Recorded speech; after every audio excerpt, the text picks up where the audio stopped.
Toronto Ultra win their first tournament of the CDL as they were able to beat Atlanta FaZe in the final round. There was also a lot of drama that happened over the weekend after Minnesota Rocker beat Optic Chicago in a very close match in round 11 of the Search and Destroy in the 5th game. It lined up perfectly for the Minnesota Rocker and player accuracy, also known as Lamar, as he was able to get a 1v3 as all 3 players lined up and get the win. The big issue came after the match when the Minnesota Rocker Twitter account tweeted out a picture of the 4 players from Optic Chicago, distraught and upset, with tweeting it saying, "We are witnessing a breakdown brick by brick." Players from Optic Chicago as well as owner Hex did have some issues with it. Stay in touch in the world of gaming with the OnSide Radio E-Report. Now streaming online. OnSide Radio, the only choice for the South Florida sports fan. Time to get in the zone. The OnSide Zone. And look, man, I don't care if you're my wife. If I don't agree with you, I'm going to say it. You know what I mean? The OnSide Zone. He's a liar. And there's nothing new about that. He's full of crap. If you're believing that, I got a bridge in the Keys. It's the one on the right side. Just want you to know, when you're going south, you'll see the smaller bridge on the right. I've got that one for sale if you're interested. You can join us on the OnSide Sports Line, 888-441-4623. That's 888-441-4623. That's the one boy band that I will say, dude, I'll stand up for Boys to Men every day of the week and twice on Sundays. Love those guys. You can join us on the OnSide Sports Line, 888-441-4623. That's 888-441-4623. You can connect with us at OnSideRadio.com by sending us a text at 844-416-8123. The OnSide Zone with a big O. All right. All righty. Welcome aboard. It's a beautiful Monday. I'm feeling good. You feeling good, Sean? You feeling good? You ready to rock? That's good, boss. That's what I like to hear. We're ready to rock here on a awesome Monday. And let me see if we got do we have the YouTube going here? Here we go. I got the YouTube chat up. All right, we are ready to rock. I hope you all are doing well. Man, it is it's been already an electrifying Monday morning already with all the things we're doing here. But anyway, it's a great day today. Good weekend overall. The Heat pick up a win against the Blazers. Sadly, the Panthers lose another one. The Saturday game for the Marlins was outstanding, dude. That was a lot of fun. And then, obviously, we had the scrimmage for Inter Miami. We got a lot of things to talk about today. And this is a huge week, especially on the station, because we are the flagship station of Inter Miami football. So we will start, we carry the games like we did last year. But this year, it's a little different because now the station is going in full, and it's a 24-hour thing. It's a nice cycle now, and we got live programming every single day. And so now it's a lot of fun because the games are on and ready to go for this weekend, and we're going to start our coverage at 2 o'clock with the pregame coverage. Myself, Alex Dono, Chris Whittingham, Fernando Fiore, Thomas Rongan, they will all chip in, throughout the pregame. And then, obviously, the game will start at 3 o'clock. And I do want to remind you that on the road games, which we go to Philadelphia next, that's when our boys travel from here to Philadelphia next week.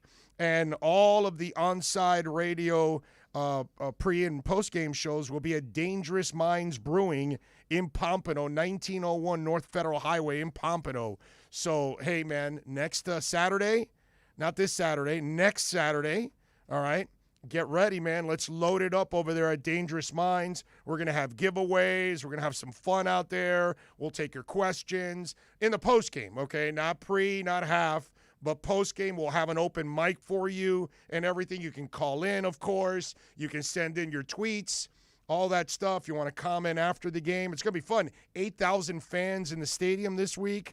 I'm really pumped up for the fans because a lot of, Sean, we take it for granted already at this point a year in that we walk into this stadium, there's a boatload of people that have never seen this stadium. It's like they don't know anything about it yet. And so they haven't even been able to come in and experience it, which, as you know, Sean, the first time you walk in and check it out, you're like, oh, my God. No, you are. And then especially now that they're adding in with Dry Pink Stadium. Yeah. Now you've got the pink vehicle out there. Yep. The trailer, which apparently I'm going to do a lot of sleeping in this season. So I am thankful for that. But a lot of different things now with the 8,000 fans going to be in. I know. It's going to be awesome. So appreciate all of you, as always, and your support. A lot of things to talk about in the world of sports, and we're getting closer and closer to the draft. I hope if everything goes well tomorrow, we will have some news for you on the draft, and we'll have some fun here on the program. So appreciate it as always. And, of course, the lines are open at 888-441-4623 is the phone line. The text line, 844-416-8123 if you want to get in on the show. Omar Kelly is set to join us in this hour at 12:30 like he does every week for the EJDconstruction.com Miami Dolphins report. Fernando Fiore will stop by at Presidente. Will join us at 1:30 to talk. He was here for the intra-squad scrimmage, and I could not make it. I got to be honest, man. I've done so much work, and I travel here every single day. I'm like, I got a whole season. I'll watch some highlights. I'll check it out if there's any film or something. If not, I'll read from other folks what went on. If Fernando will give us the breakdown, Chris Whittingham will give us a breakdown. All that covers, and we'll be fine. You know what I mean? I'll be here for all the games, so that's what matters. So I kind of stayed home and recharged because I had a lot of other work that I had to do while I was at home working. So a good weekend overall. I was able to see Kong and Godzilla. I got to give you my recap of that.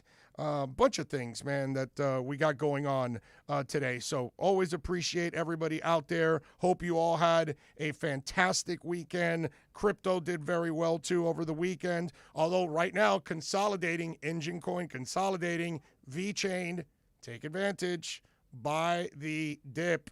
Just telling you, folks, buy the dip. So there you go. Got a bunch of things to talk about.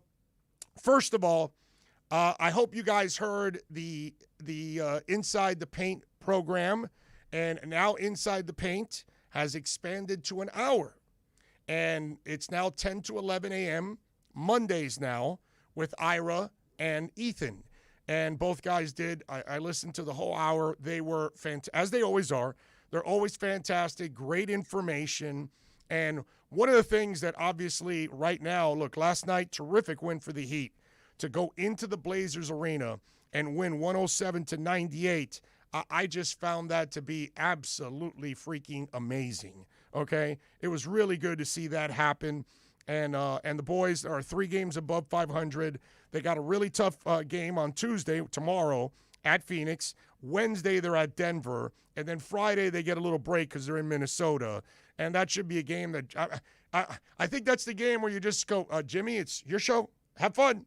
And he's just going to go out to try to embarrass the hell out of the Timberwolves as much as possible. I mean, Alex, triple-double for Jimmy Butler on Friday at Minnesota, right? Triple-double? Yeah, he's going in there with a vengeance for sure. Yeah, triple-double for that one. So now I'll get into the game, down the line. It was terrific. But the important thing is, and you guys want to listen to the first segment of Inside the Paint, it's already individually podcasted. And in that segment, they break down everything going on with Oladipo. And right now, we don't know what's going on. Okay? Nobody really knows. You know what I mean? I almost get the feeling, because I've done this for so long, that I get a feeling that he's got a meniscus tear and that he is trying to figure out if he can get treatment to stay on the court, or does he require surgery right away because it could cause more damage and discomfort, or it could be so painful and discomfort that he can't manage it. And so he's kind of stuck in the middle there of what to do, because if he opts for surgery, then that lessens the Heat's chances in the playoffs. And at the same time, the Heat look at him and say, you know what I mean? Again, that's not the injury. I don't know. But being in this business for so long and seeing these kind of situations develop so much, I almost get a feeling that it's one of those kind of things. You know what I mean? Where he's got to, can you play with the meniscus tear? Is it too is it uncomfortable for it? Again, I don't know if it's a meniscus tear. I'm just kind of throwing an example out there of something that it could be, a scenario that he could be stuck in, and so he's kind of in the middle, and he's probably getting multiple opinions on this. Oh no, hey, you really need to take care of this because it could get worse. And then obviously he's got free agency. You know what I mean? Look, I heard the guys talk about what salary you would give him. See, I'm a little different. And this is how I become with injury-prone players. And the bottom line is, the facts are, okay, Oladipo is injury-prone. Oladipo is unreliable, okay? Completely unreliable. His shot is unreliable. His body is unreliable. Okay? I'm not exactly sure if Miami has that mid-level exemption for next year. You know, that one that's like $6 million or $7 million or whatever the hell it is. That's all I would offer the guy. I heard Ira and Ethan talk about, 15 and 20 minutes. Get the hell out of here, bro. Again, get the hell out of here. I'm not offering Oladipo any kind of salary like that. Why? What did I just say? He's unreliable. So I'm almost guaranteed to get screwed with that contract. So if I'm going to offer a contract, it's not going to be cap space. It's going to be an exemption. Say, yo, here's your exemption. You can play for us for the next year. If you can stay healthy and show us that you can get back to form and play well, then we will consider giving you a bigger contract next year, maybe a 2-year deal, like they were saying at $30 million. But there's no way that I would tie myself to a long-term 3-year contract like these guys were talking about. I'm sorry. Now, if the Heat's only option because they can't lure anybody else but Oladipo, then you're kind of limited. And you know what? You're eventually going to screw your team over. Because Oladipo's the guy that you sign and you know he's going to break down. You know there's going to be a problem. So why take that chance? You know what I mean? So that's the problem that, for me, and we talked about this in the roundtable. And when I posed the question to everybody about would you sign him and all that, I was the one that said, yeah, man. And I think I said at the roundtable thing, I think I'm pretty sure, if you remember correctly, the question, Alex, when I posed the roundtable question about Oladipo, I think it was last week, I said that, the exemption is the one thing that I would give him, the mid-level. I'm pretty sure I said that. And guess what? After the injury now, this was before the injury. Now, after the injury, I am sticking to my guns. I do not want Oladipo here for a long-term contract and a big contract. I think quite frankly, I think it's a dumb move. I'm sorry, okay? I was very critical of the Heat and Riley. As much as I love that organization and love Riley, I was very critical of them with Whiteside and all these other guys. I understood what they were trying to do because they were like holding out hope that Whiteside would somehow see the light like John Belushi did in the Blues Brothers peeping through the church, as I lose a lot of you youngins that have no idea what I'm saying. But no, that wasn't going to happen. I wasn't a Whiteside believer. And then these other contracts, Tyler and all, no, was it Tyler Johnson, right? Is that right? Yeah, now get the hell out of here. James Johnson and Dion Waiters. Oh my God. You signed an injured guy. You signed a guy that needed surgery. I was wondering at that moment, I was just wondering what the hell happened to Riley when he did all that. And so I would also say to the Miami Heat, what the hell's going on if you sign this guy to a long-term contract and you give him big money? You can't. You cannot. Okay? He might be a fantastic young man. I feel terrible for him, which deep down in my heart, bro, I feel terrible for Oladipo because he has terrible luck. But if you're the Miami Heat, I'll bring it full circle. we have here Bad Luck Schleprock between 10 and 12 here, a.k.a. KCC, a.k.a. Kai Chen Chisholm, okay? The man that is wishing hurricanes and tornadoes and thunderstorms at 3 o'clock for us every time we walk out of here. But you would basically do the same thing here again. You would just saddle yourself with bad luck. And that's what Oladipo is, man. I hate to say it. I'm sad for him. But the bottom line is, this young man is just, his body doesn't hold up. And it's a shame. But those are the facts.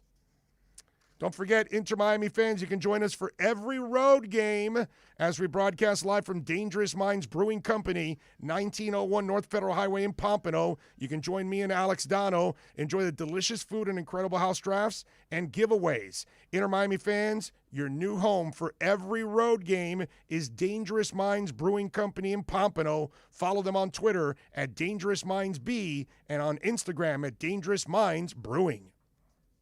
We'll be right back to the Big O Show. You can join us on the OnSide Sports Line, 888-441-4623. That's 888-441-4623. I'm Ryan Seacrest. First responders are people who stand for a greater purpose. They will be there for you when nobody else is, to help you, your family, your community. This is their selfless promise. This is their sworn duty, to protect, to serve, to help. They put themselves in harm's way for us. They come to the rescue at times when we need them most. First responders are making enormous personal sacrifices to keep showing up for us and fighting the good fight. Nearly 70% of all firefighters are volunteers. That means when they get injured or quarantined, they may not have a way to pay their rent or keep their family safe and fed. No matter who you are or where you live, when you call 911 and ask for help, first responders show up. Now, let's show up for the people who show up for us every day and every night. Go to firstrcf.org and make a difference today. At Baptist Health, we are ready to serve, to treat, to safely proceed with your procedure. We're ready for ER visits and office visits with skilled surgeons, advanced medicine, and multidisciplinary teams. We're ready for new arrivals and new recoveries. We are ready. We're ready to diagnose, treat, and manage anything that comes our way with exceptional care and comfort. With the same preparedness and compassion you've come to expect from Baptist Health. And we are ready. We're ready. We're ready to care for you. Take OnSide Radio everywhere you go with the MyTuner Radio app. Download the free app and listen to your favorite OnSideRadio.com host. Go to your app store, download MyTuner Radio, and search OnSide Radio, South Florida's sports station. You can connect with us at OnSideRadio.com by sending us a text at 844-416-8123. Save it on your cell phone, 844-416-8123. No better place to send your comments, ask questions, win prizes. OnSideRadio.com, the only choice for the South Florida sports fan. ADHD. It's the child who can't pay attention or sit still in school, right? The answer may be yes. Attention Deficit Hyperactivity Disorder, or ADHD, can be complicated and it can last a lifetime. Living with a condition can sometimes be a challenge. It may take years to accept a formal diagnosis, and it's not always easy to find the right treatment plan. Did you know that up to 75% of children and adolescents with ADHD have at least one additional mental health condition that also requires a comprehensive approach to treatment? ADHD guidelines were recently updated to reflect the need to screen for associated disorders.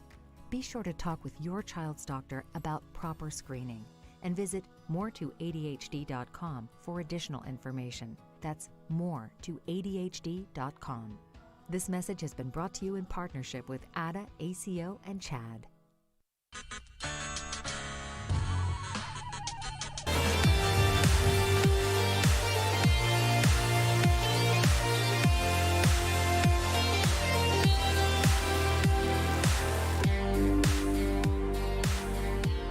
All right, we're back. Alex Aguirre driving the program, baby. You got to catch Alex and Chase. They do a great job every Saturday, 1 to 3 p.m. So was it liberating this weekend, Alex, that you were able to do 2 hours? You were able to, like, kind of flex a little bit? Because in an hour after a week off, you kind of, like, have to crunch everything, right? Yeah, no, it was. We were able to spread everything apart, and really go into detail with a lot of different stuff.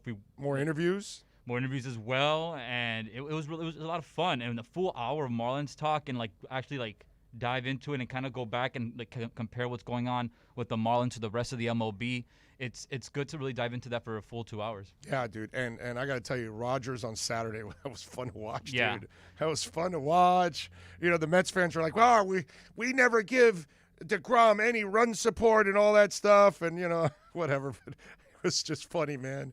It was good to watch. It was excellent. Beautiful performance by Rogers, 10 Ks in 6 innings. Hey, DeGrom had 14 himself in 8, okay? So it wasn't like he was, struggling or anything like that. Happy Monday, Big O.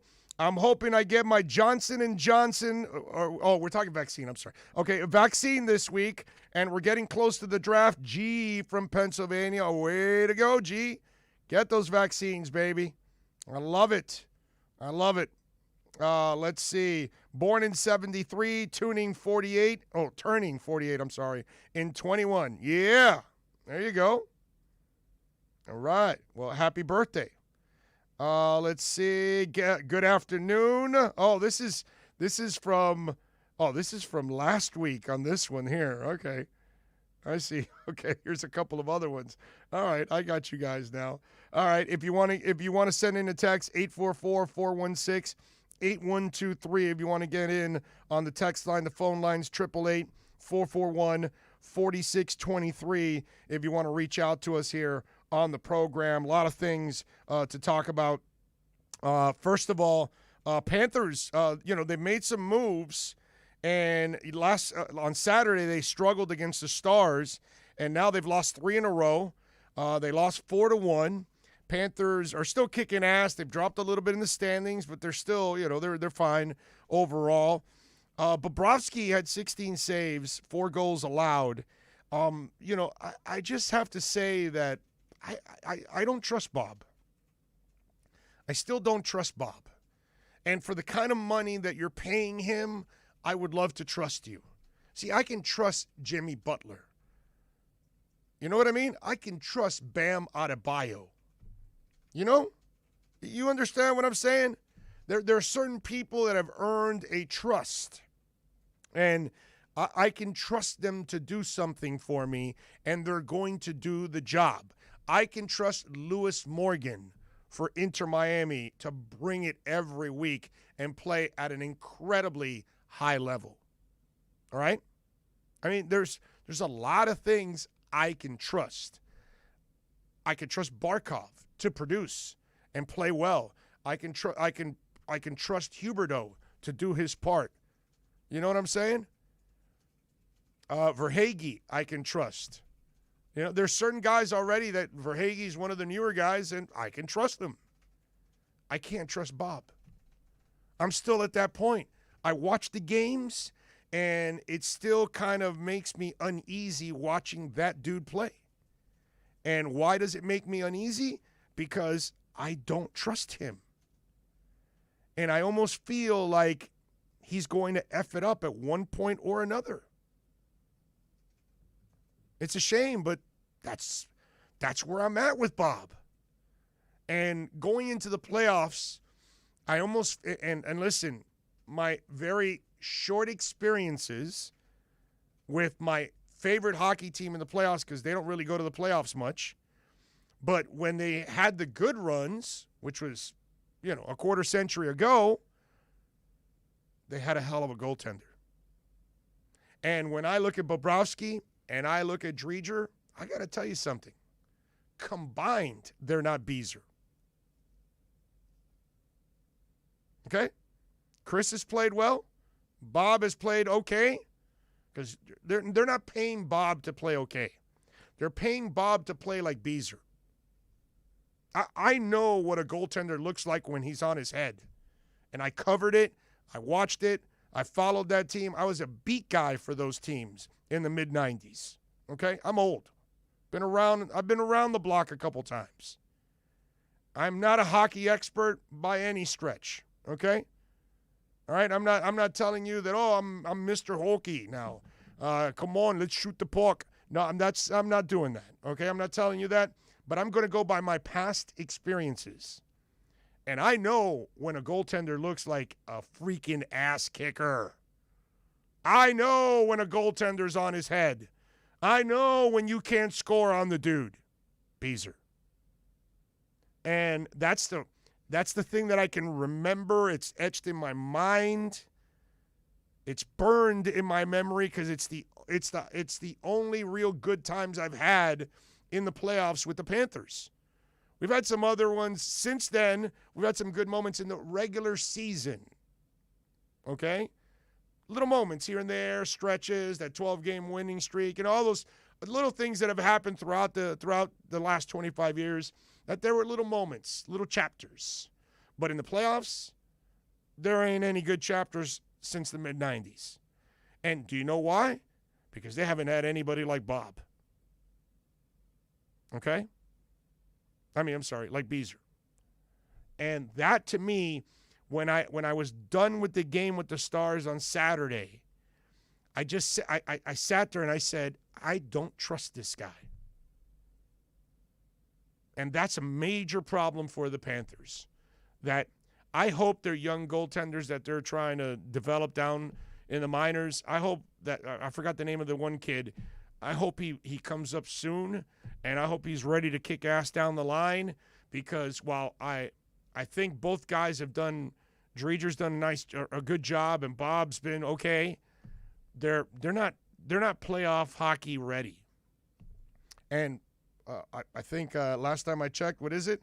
It's 42 games into the season. If you're not going to be sharp now, am I supposed to expect that all of a sudden you're going to turn it on? And I really wonder, did the money and living in South Florida, they talk about the work ethic and he's the first guy on the ice and he's doing all these things, but where are the results? All we've ever done for Bob is make excuses. Oh, he's a slow starter and this and that. Well, we got the pandemic and, and now he's got to get back into the groove. And this year, get out of here. I'm done. Show me, bro. As the Mad Dog would say, I'm from Missouri, from the show me state. He used to do that all the time. And rest in peace, Mad Dog. And so, that's where I'm at with Bob. Show me, dude. Show me that you can stone the hell out of people, and not Spicoli style, but stone the hell out of people night in and night out. Get on a roll where you become impossible. That's what I want to see from Bob, and I'm not seeing it. I'm just not. And so, it just, to me, that's where I kind of walk away with a sour taste in my mouth going, okay, even if you get Ekblad back, which would be a miracle, and I hope so, but you get him back, in the playoffs, and yet your goaltender's not going to be a stud, that's a problem. Bob has to play 2 times better than what he's playing right now. He's got to go, sometimes we invest in some of these crypto coins, and we want him to go 2X and 3X. You know what? Now I'm thinking about it. Bob needs to go to 5X. Okay? 5X. That's what he needs to do. And you know what we need to do? We need to take a break because Omar Kelly from the South Florida Sun Sentinel is going to join us for the EJDconstruction.com Miami Dolphins report. That is next. Now streaming online. OnSide Radio, the only choice for the South Florida sports fan. Hey, it's Big O for EJD Construction, your custom home builder, additions and home remodeling. Our lives have changed. We're making our homes more of an oasis. Call the right place. Call the right people. Eric at EJD Construction for over 16 years. A-rated member of Angie's List and the Better Business Bureau. 305-433-4843. That's 305-433-4843 for EJDconstruction.com.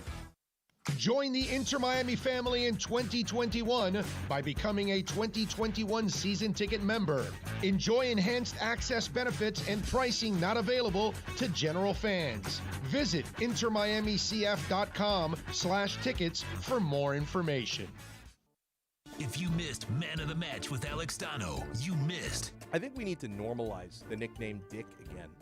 There used to be a lot of dicks. Now, people think about the male anatomy. I don't know why we can't use Dick as a nick. There was something the strong, silent type would have the name Dick. Yeah, sure, it was a nickname for Richard, but Richards now will just go by Rich or Richard. Like, nobody goes by Dick anymore. I think we need to normalize Dick. Man of the Match with Alex Dano from 3 p.m. to 6 p.m. With Make-A-Wish, the impossible becomes possible. A girl battling cancer can become a race car driver battling the course. The boy showing all the nurses his fire trucks can take the helm of a real one. Wishes can give kids with critical illnesses the strength to keep fighting, get better, and grow up. Where there's a wish, there's a way. Wishes need you. Visit Make-A-Wish at wish.org. Saturday mornings, 9 a.m. Sean Stanley hosts the Square Circle Digest. But to be the man, you gotta beat the man. And I'm saying, woo, right here. I'm the man. Now, wrestling fans have a place to call home as Sean covers the very colorful world of wrestling. Tune in every Saturday from 9 to 10 a.m. on the home for sports fans worldwide, OnSideRadio.com. OnSide Radio continues to grow. To make your life easier, you can now find your favorite sports station by downloading the MyTuner Radio app and listen to your favorite OnSideRadio.com host or catch a great Inter Miami CF match. Go to your app store, download MyTuner Radio, and search OnSide Radio, the home for the South Florida sports fan. Hello, Inter Miami CF fans. Download the Drink AR app and play inside a first-of-its-kind virtual soccer stadium, hosted by Bodega Trevento and Inter Miami CF, and celebrate your passion for soccer from the comfort of your own home. Find the download links on our Instagram account at Treventus and get our wines delivered straight to your home with a discount for all Inter Miami CF fans. Discover Trevento, a shared passion. Keeping you informed in the world of sports.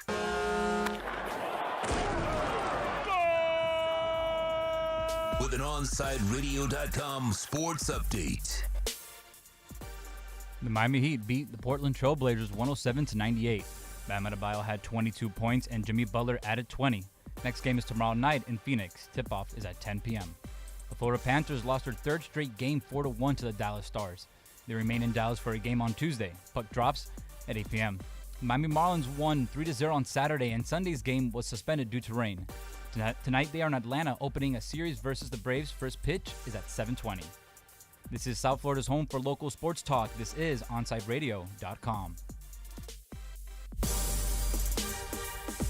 OnSide Radio, the only choice for the South Florida sports fan. OnSide Radio, the only choice for the South Florida sports fan. Brace yourself. You might not hear what you want. You can always expect Omar to keep it real, whether you like it or not.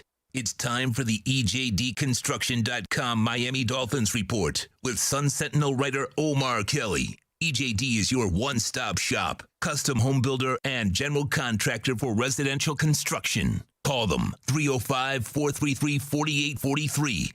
Find them on Facebook at EJD Construction. Here's Omar Kelly with your Miami Dolphins report segment.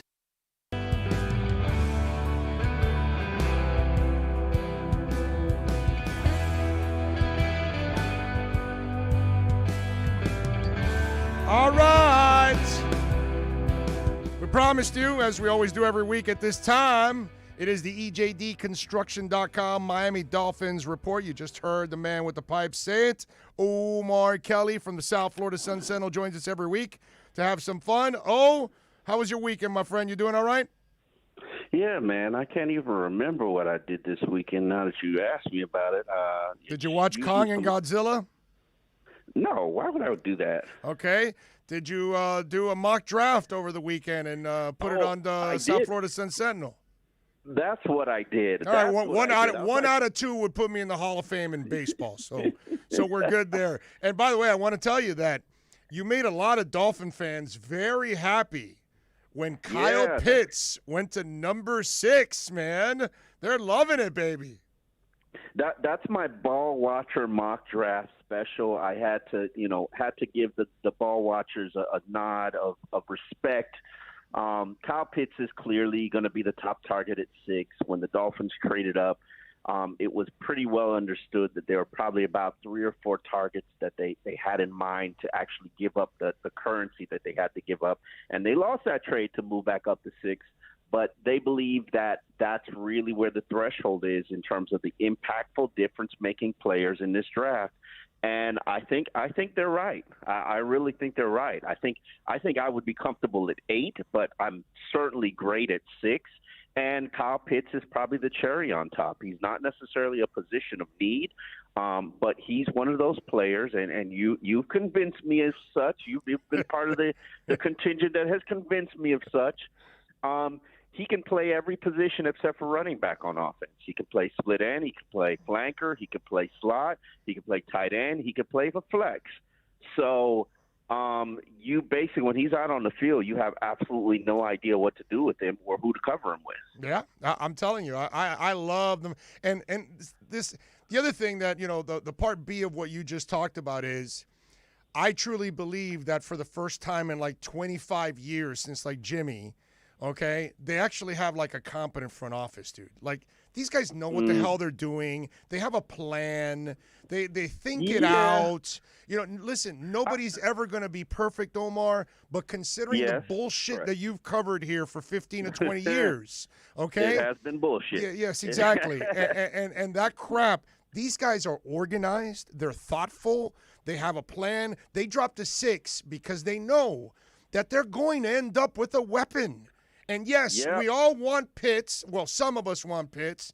But, dude, are we going to complain if it's Jamar Chase, really, in the end? You know what I mean? And if they end up with Devonta, okay. If something happened in front of them that those 2 guys were actually taken, which I don't believe, I only believe you can only lose one of those 2 at 6. But let's say both are gone and you end up with Smith. Dude, you still end up with an incredible weapon for Tua. So either way, you're going to really finish out the job that you wanted to do, which is add an elite weapon to the offense. Let me ask you this question, Big O. I know you're doing the interviewing, but I have a very important question to ask you. Of course. And this is planted to me by Dave Hyde, who, we do the X's and Omar each week on the Sunset on Wednesday at noon.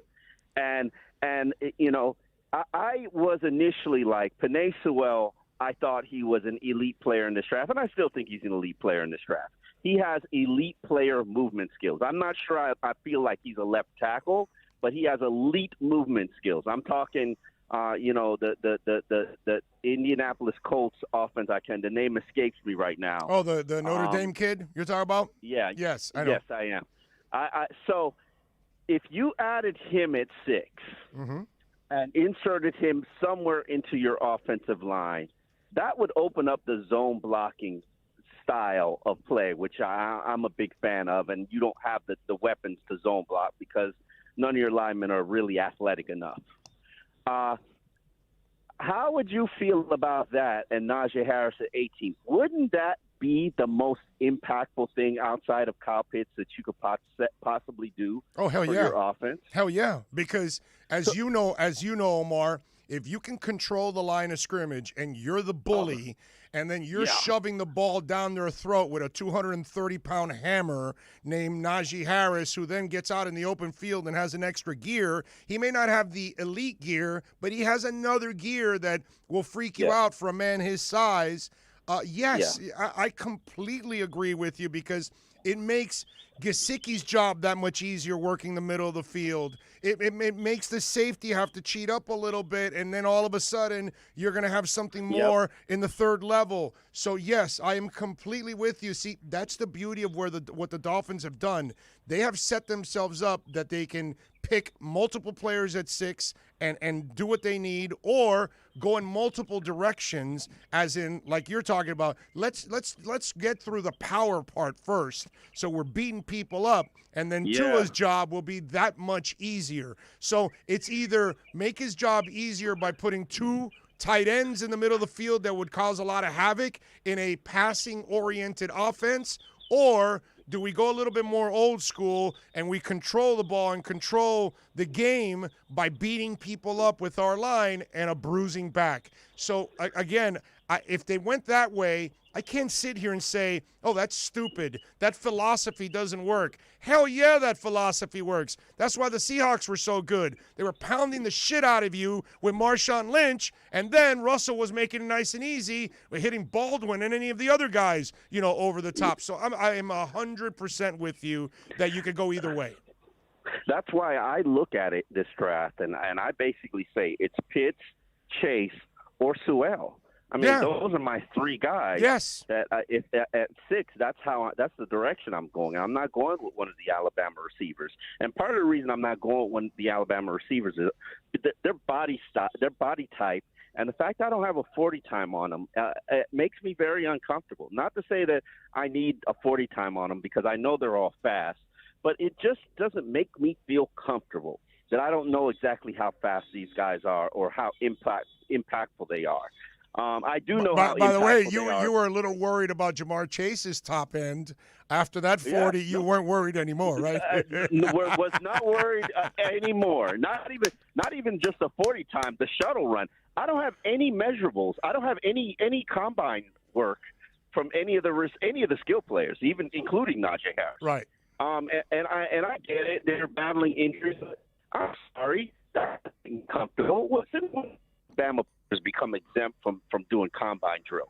Right. No, I'm with you. Although with Najee, I don't need really any of that stuff, to be honest with you. But if he ran a 4.8, if he ran a 4.8, you might feel a little bit different about him now, right? Yeah, but I don't. First of all, I don't think he would run a 4.8, and I just think it's what he could also have a bad day, because I still to this day remember Terrell Suggs in Arizona running a 5-something and then falling all the way to the end of the first round, and here he is going off to the Hall of Fame with 4 billion sacks. So sometimes we overrate that stuff too, So I can't. But I've watched Najee on the field. Hey, listen, I've watched Waddle and I've watched Smith. I have no problem with those young men. I think they're terrific football players. I've always been a Chase guy. Out of all those guys, I've always wanted Chase over those guys, so that's why I love what Miami has done, because they keep putting themselves – I keep mentioning this to people.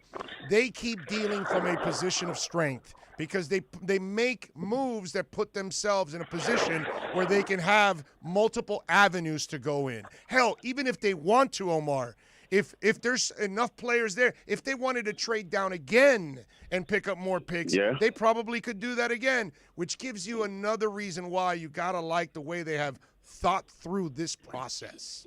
Oh, absolutely. No question about it. I'm a little bit uncomfortable with what they gave up to get to pick number 6, but I definitely understand. You create a tier where you feel that there are elite players, and everybody wants to get in there. The Dolphins are just fortunate and lucky that they made that trade for Tunstall, and they're in there. Then they traded down, got a future first-round pick, and then got themselves back up in there. Yeah. So, props to them. For how they've done things. I would say if I had to do a second guess special, I'm just uncomfortable where they are at edge and the edge player. But then again, there's so many edges that are still free agents that you could go sign an Olivier Vernon right now. And I'm sorry, but the season he had last year shows me he's got a season or 2 left. Hell yeah. So I'm comfortable where they are and what they're doing. I say go get Najee Harris. Yeah, and remember, Najee to correct myself. Something very New Englandish. I don't know if they're going to be married to. They want to marry themselves to one end and pay them $25 million a year. I think they kind of like having 4 guys and 5 guys and use them as rotational guys and situational guys and things like that. So I think what you saw a taste of last year you're going to continue to see, and I think that they will invest in young guys like a Van Ginkel and all those kind of guys, and and Seiler and those kind of guys, and they'll try to find and unearth guys that they can kind of rotate. That way, they never are ever married to giving that person, 50, 60 million guaranteed right now and pay him 25 million a year, because that's what you've got to pay whenever those J.J. Watts of the world come up through your draft. But I'd still want a J.J. Watt of the world.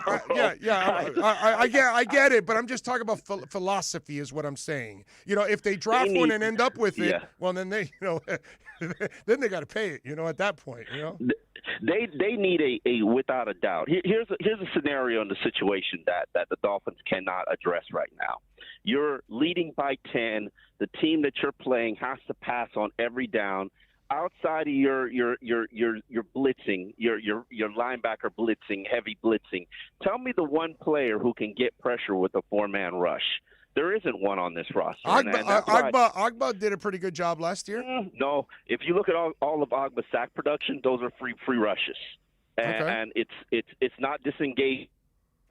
It's free rushes. There's no Jason Taylor. There's no Jason Taylor on this team, bro. There's none. Yeah, I know, which is why I think they need to go get the guard, the Georgia pass rusher. I can't even say his name. Right, I know who you're talking about. Okay. Right. If he's the one guy who you can clearly see, and I like Jalen Phillips from UM. I think you've got to get past some of the medical stuff. Yeah, I'm worried about that stuff, dude. I'm worried. These 1-year wonders, they freak me out, dude. They freak me out. Question. I know. Jason Pierre-Paul is like one of the few 1-year wonders that. But he was an athletic freak. I know that. He was a freak of nature. Right, but that's one of the few 1-year wonders that really came through. They're tough, man. There's a lot of failure in the NFL on people taking chances on all positions, offense or defense, on 1-year wonders. That is a very dangerous thing. And then the injury history also with Jalen. Absolutely, no question. Yeah, I think he's more of a – I think he might go into the first round because he just absolutely tore it up at his combine where Greg Rousseau just did not. Right. Comparatively speaking, Greg Rousseau looked like a stiff board. Compared to Jalen Phillips, and props to whoever Jalen Phillips was working with during the offseason. Rousseau, I look at Rousseau as more of a disruptor, whereas I look at Jalen Phillips as more an attacker, a guy that can really, rush the passer. But I still think Rousseau, there's a big-time role for him in the NFL, because I think he's that dude that he's going to play outside and inside, and he is just going to wreck your life on Sundays. He reminds me of Calais Campbell. Right, exactly. I remember when Calais Campbell went in the 3rd round, and I was thinking to myself, what the hell are these teams thinking? Can't they see how disruptive this guy is and how so much of a natural freak of nature he is? I like Greg Rousseau, and I was really high on him last year when he was a player, and I wanted to see the development. Problem is we never saw the development. And so right now you're taking a risk, and his stock is falling very bad. There's talk he might be in the 2nd round just because of how poorly he performed at the combine. I mean, at his pro day, and comparison speaking, he was the 3rd worst pass rusher at his own pro day. And you're the hyped up talent there. So that he's got some recovering to do. I think his representatives they really need to get on that horse and start to do a marketing campaign. Probably have another 2nd pro day for him. Just like you're seeing these quarterbacks have a 2nd pro day. But ultimately, I think all 3 of them are going to be good players in the NFL. So I'm not crying if the Dolphins select any of them in the 2nd round or 3rd round. But I don't know if we're going to see – I think we will see a UM player in the 1st. But I think it's more than likely going to be Jalen Phillips. By the way, I had a mutual friend of ours on a couple weeks ago, Orlando Ledbetter, and I asked him about where do you think Atlanta's going to go, and apparently you and him agreed because you put Penei Sewell, and he mapped out how they restructured Matt Ryan's contract, and it's like a $40 million cap hit over the next couple of years, so he's not going anywhere, which, by the way, makes a lot of sense because to draft a young guy and then have him sit for 3 years in the salary cap era doesn't really make a lot of sense. And then he also said they couldn't run the ball, and Matt's been getting sacked 40 times a year, and he got 50 2 years ago, so he's convinced it'll be Penei Sewell. but it's just the Falcons are not talking about him because they desperately need him. Falcons are the biggest threat for Kyle Pitts. Exactly. So if the Falcons go Penei Sewell, I'll be celebrating because that means that Pitts is Miami's. Now, obviously, he's got to get through Cincinnati, who they could use an upgrade at tight end. So, and they are stupid enough to draft Kyle Pitts because when your quarterback gets out with a knee injury because he gets pounded every week, and you've got Penei Sewell there, and you don't take him, you deserve everything you get for being Mike Brown and the Bengals. I know Pitts is fantastic, but the Bengals need Penei more than anybody. In fact, they should actually trade down and get Slater a couple picks later if that's what they should do. The funny thing is, I like Slater just as much as I like Sewell. I know. They're different. Slater is going to be the better left tackle. Sewell is going to be the better offensive lineman, if you understand where I'm coming from with that. I got you. Sewell has some elite movement skills. He moves like he's Allen Iverson out there on the basketball court getting to the second level. And I definitely want that. That's attractive to me, especially because, I'm a run-first guy. But Slater, that guy's got some great feet, recovery skills. He can really play, and he's probably not even reached the ceiling of what he can accomplish. I think we could be looking at a draft where who was the offensive lineman that was selected ahead of Tunsil? Was it Ravens. He's a Raven. Dude, it's Notre Dame. Staley. Yeah.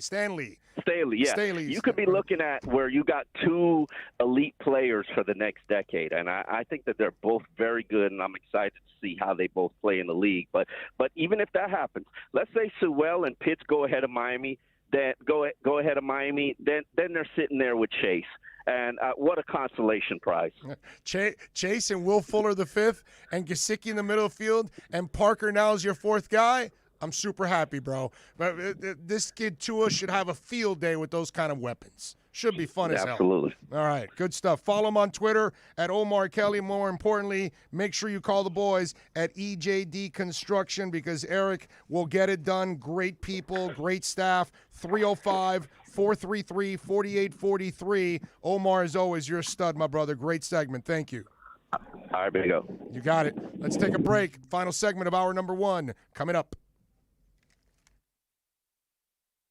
This has been the EJDConstruction.com Miami Dolphins Report with Omar Kelly. From additions to home remodeling, call Eric at 305-433-4843. Count on a company that's an A-rated member of Angie's List and the Better Business Bureau. EJDConstruction.com. OnSide Radio, the only choice for the South Florida sports fan. Every Thursday, NBA fans can catch one of the best basketball shows in the country when Ethan Skolnick and Ira Winderman host Inside the Paint. Listen to two of the most knowledgeable and connected reporters in the business. Get year-round insight every Thursday at 10:30 a.m. with Inside the Paint on the home for hardcore basketball fans. OnSideRadio.com. ADHD. It's the child who can't pay attention or sit still in school, right? The answer may be yes. Attention Deficit Hyperactivity Disorder, or ADHD, can be complicated and it can last a lifetime. Living with a condition can sometimes be a challenge. It may take years to accept a formal diagnosis, and it's not always easy to find the right treatment plan. Did you know that up to 75% of children and adolescents with ADHD have at least one additional mental health condition that also requires a comprehensive approach to treatment? ADHD guidelines were recently updated to reflect the need to screen for associated disorders. Be sure to talk with your child's doctor about proper screening and visit moretoadhd.com for additional information. That's moretoadhd.com. This message has been brought to you in partnership with ADA, ACO, and CHAD. Big news, Miami fans! Body Armor is proud to be the new official sports drink of Major League Soccer and Inter Miami CF. It doesn't matter if you're a player or a fan, Body Armor sports drink will hydrate you with potassium-packed electrolytes, antioxidants, and no artificial sweeteners, flavors, or dyes. Whether you're at home or in the starting lineup, Body Armor sports drink will hydrate you from kickoff to the final whistle. Body Armor, now the official sports drink of Inter Miami CF, available at your local Publix. Inter Miami CF, your official furniture and mattress store, is here. City Furniture is your #1 home source for the trends you want at the prices you'll love, including exclusive City Furniture collections, the widest selection of styles, affordable home accents, mattresses starting at just $99 and more. Create the home of your dreams fast with next-day delivery, plus get 60 months special financing with no down payment. Because City Furniture is here to make it easy so everyone can live life like this, visit cityfurniture.com. If you missed 4th and 20 with Toast and Marsh, you missed. Turn your tweets into NFTs, which is an interesting thing. Obviously, there's not going to necessarily be a market for them. Right. So I could turn that tweet into an NFT, but I think it got 4 likes or something. So I don't think you got 5. I just liked it as well. So we're sending you up. There you go. Yeah. 4th and 20 weekday mornings from 8 to 10 a.m. right here on OnSideRadio.com. At Baptist Health, we are ready to serve, to treat, to safely proceed with your procedure. We're ready for ER visits and office visits with skilled surgeons, advanced medicine, and multidisciplinary teams. We're ready for new arrivals and new recoveries. We are ready. We're ready to diagnose, treat, and manage anything that comes our way with exceptional care and comfort. With the same preparedness and compassion you've come to expect from Baptist Health. And we are ready. We're ready. We're ready to care for you. With Make-A-Wish, the impossible becomes possible. A girl battling cancer can become a race car driver battling the course. The boy showing all the nurses his fire trucks can take the helm of a real one. Wishes can give kids with critical illnesses the strength to keep fighting, get better, and grow up. Where there's a wish, there's a way. Wishes need you. Visit Make-A-Wish at wish.org.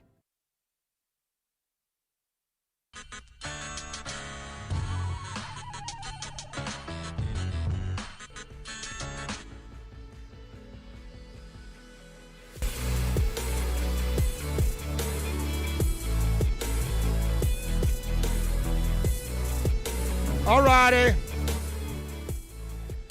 It's wrapping it up here. Hour number 1 on the program. Heck of a first hour already as it is. As we talked a little bit about Oladipo in the first segment. We addressed a little bit about the Panthers and Bob in the second segment. We obviously attacked the Dolphins. That was a great segment there with Omar, back and forth. And, what I love is that, you know what? Let me do that in hour number 2. Let me get into one of the things that I want to play off of what we just talked about with Omar, because I think it's really important to discuss this, and I think it's another way of appreciating what's going on with the Miami Dolphins. Let me tell you, like I said, there wasn't much to appreciate about the Miami Dolphins over the last 20 years. It's more about, I'm a Dolphins fan. Yeah, dude, I root for the Dolphins. Yeah, don't look at me. I don't, yeah. It was one of those deals. And only people on the video are going to pick that up. I was covering my eyes and not showing my face because it's like, again, like great Mad Dog would say, you would stare at your shoelaces and make no eye contact. That's kind of what it was being a Dolphins fan. It's kind of like being a Marlins fan, same ththing, because you're so embarrassed about what's gone on over the years. Panthers, too. I mean, it's just been... A lot of our teams have been very painful. You know what I mean? You know what I'm saying? So I think it's something that we got to appreciate. So we got hour number 2 coming up. Fernando Fiore will join us at 1:34. So he'll join us in the third segment to preview a little Inter Miami, talk about the scrimmage from over the weekend. We'll get his thoughts on the new look of Inter Miami. But when we come back, I want to talk a little Dolphins. I want to get into that, a little football talk, and then we've got more to go right here on OnSideRadio.com. OnSideRadio.com knows gamers need a home. Can you dig it? That's why for the next 60 seconds, Can you count, suckers? here's your OnSide Radio E-Report with Kai Chen Chisholm. The Call of Duty League finished their major tournament 2 this past weekend, which saw the Toronto Ultra win their first tournament of the CDL as they were able to beat Atlanta FaZe in the final round. There was also a lot of drama that happened over the weekend after Minnesota Rocker beat Optic Chicago in a very, very close match in round 11 of the Search and Destroy in the 5th game. It lined up perfectly for the Minnesota Rocker and player accuracy, also known as Lamar, as he was able to get a 1v3 as all 3 players lined up and get the win. The big issue came after the match when the Minnesota Rocker Twitter account tweeted out a picture of the 4 players from Optic Chicago, distraught and upset, with tweeting it saying, "We are witnessing a breakdown brick by brick." Players from Optic Chicago as well as owner Hex did have some issues with it. Stay in touch in the world of gaming with the OnSide Radio E-Report. OnSide Radio, the only choice for the South Florida sports fan. Welcome to OnSideRadio.com. Broadcasting from South Florida to the world. No station in South Florida provides more live and local sports talk. This is like rock and roll with no music. Follow us on social media at OnSide Radio. Hey, it's Big O for EJD Construction, your custom home builder, additions and home remodeling. Our lives have changed. We're making our homes more of an oasis. Call the right place. Call the right people. Eric at EJD Construction for over 16 years. A-rated member of Angie's List in the Better Business Bureau. 305-433-4843. That's 305-433-4843 for EJDConstruction.com.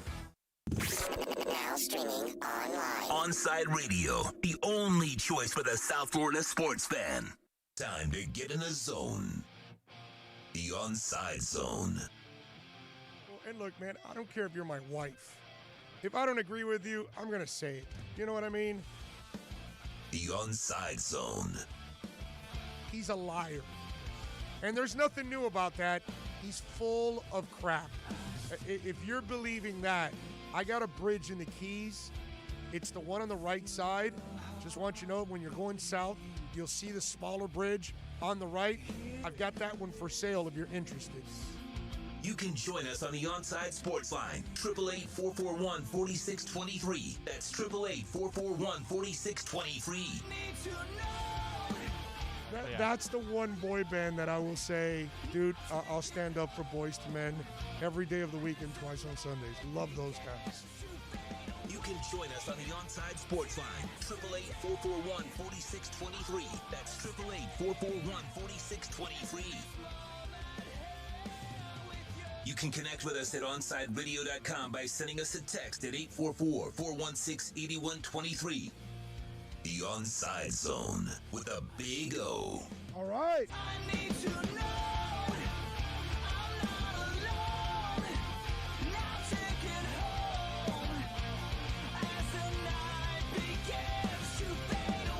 All righty. Welcome aboard. Time to have a little fun here on the show. Hope you all are doing well. We take you, of course, till 3. It is hour number 2 of the program. If you want to get in, 888-441-4623. That's 888-441-4623. That's the phone lines. The text line, baby, is 844-416-8123. That's 844-416-8123 if you want to get in on the show. Yes, hour number 2. Take advantage of Engine Coin. Take advantage of VeChain. They're on the dip. Buy the dip, baby. Buy the dip. When it goes up and you make money, I just want to not a financial advisor, but just a nice way. That's my present to you out there. Go to our Twitter page at Big O Show. Got a link there. You can sign on to crypto.com and you can get $25 right there. See, there you go.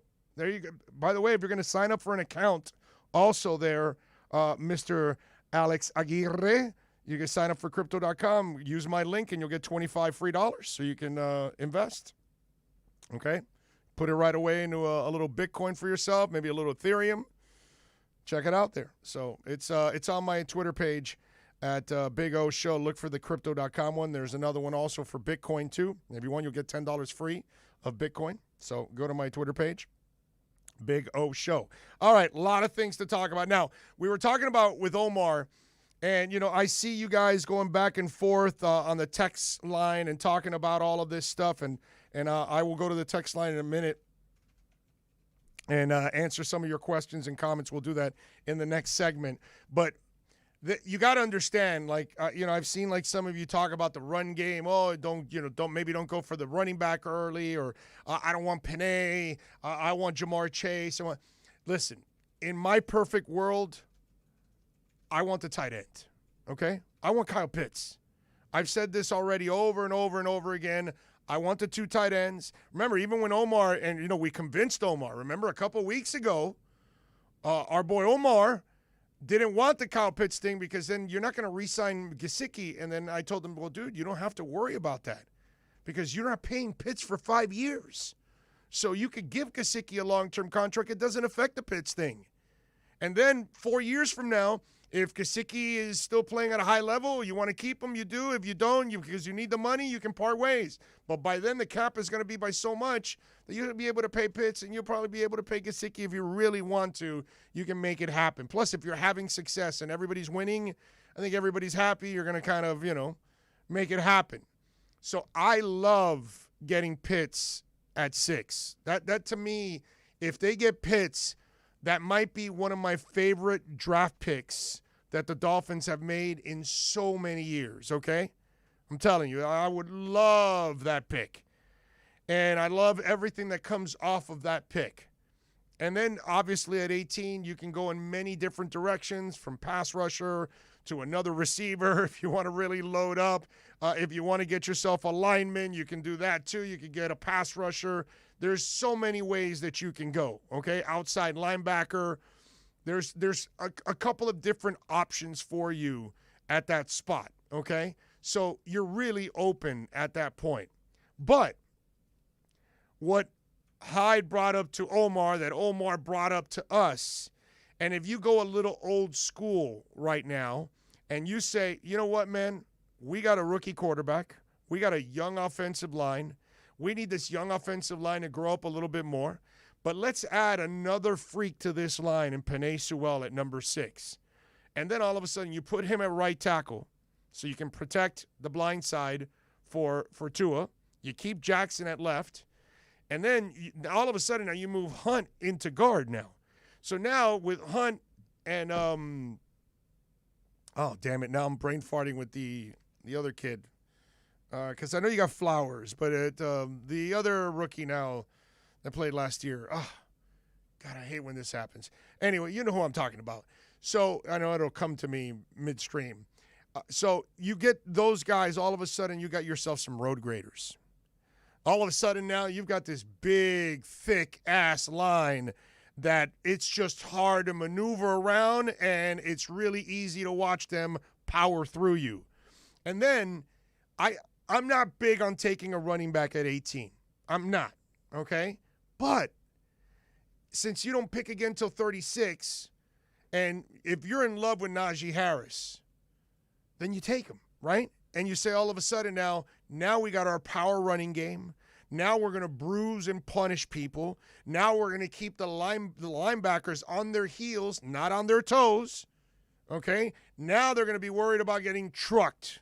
Solomon Kinley, told you would come.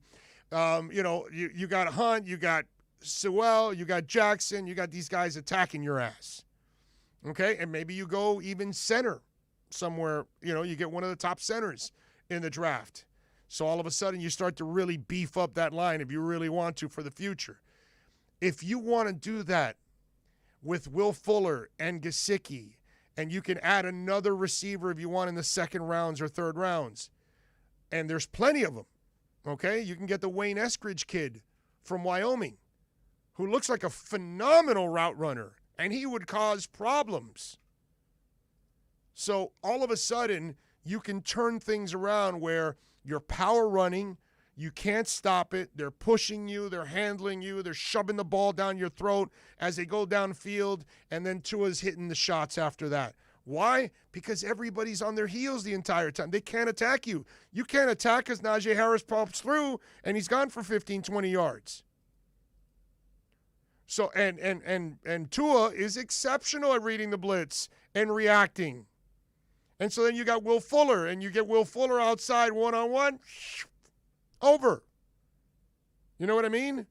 And you put Devontae Parker in a position where he doesn't have to carry your offense all of a sudden, because you got the power running game, you got your tight end working it, and you got Will Fuller on the outside. So all of a sudden there's less pressure on Preston, there's less pressure on Devontae Parker, and you can use those guys rotationally.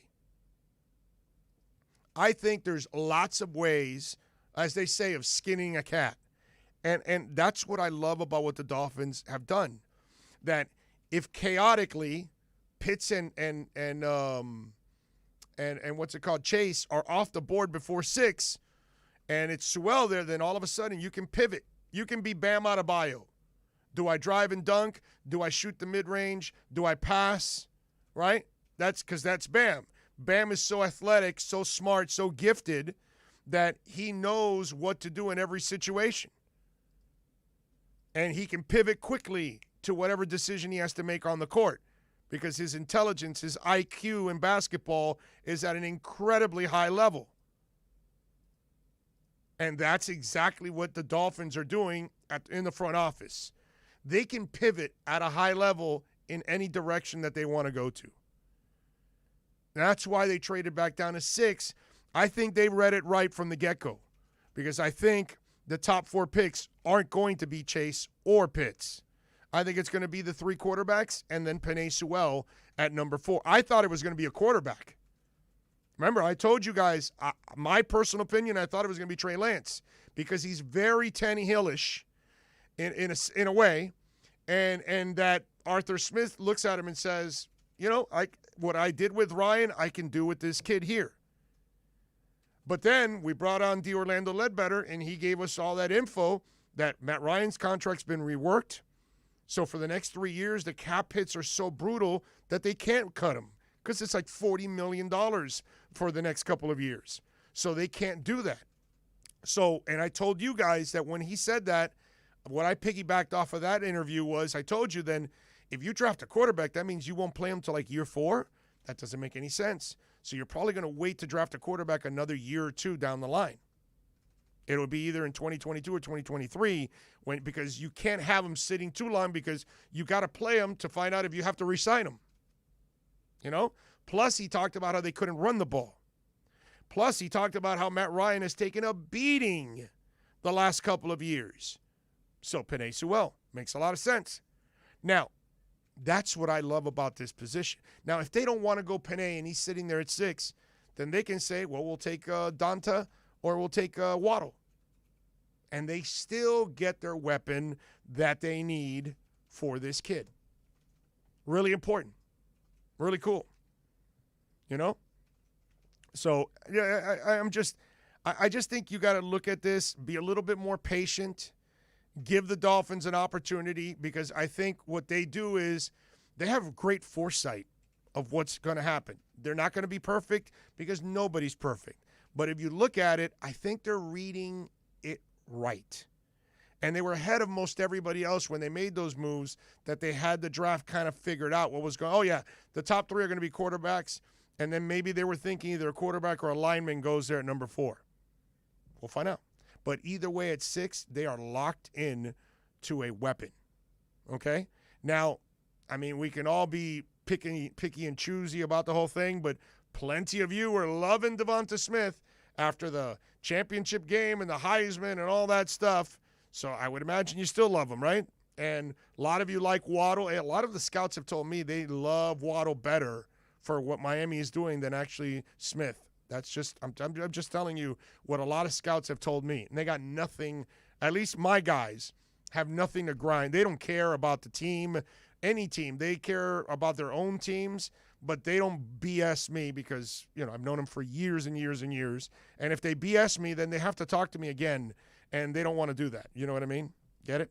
So it's not like I'm this, you know, writer that showed up out of nowhere and got a quote from them, and then they fed you, a company line, and you wrote it down, and, Dan Orlovsky, hook, line, and sinker.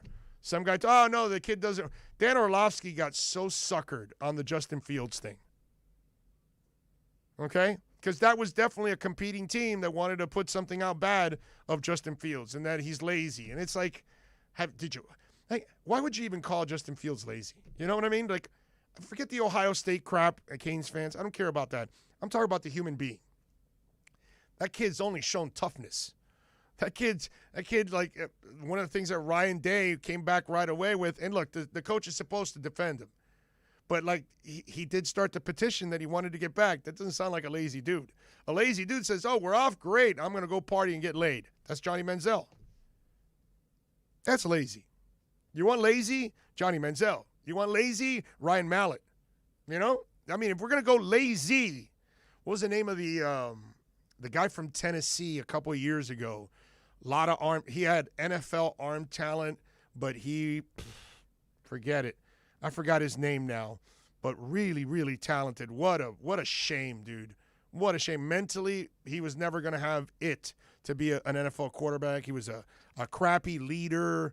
God, I forgot the guy. Tyler Brait, was it? Tyler, something like that? I think it was, for Tennessee.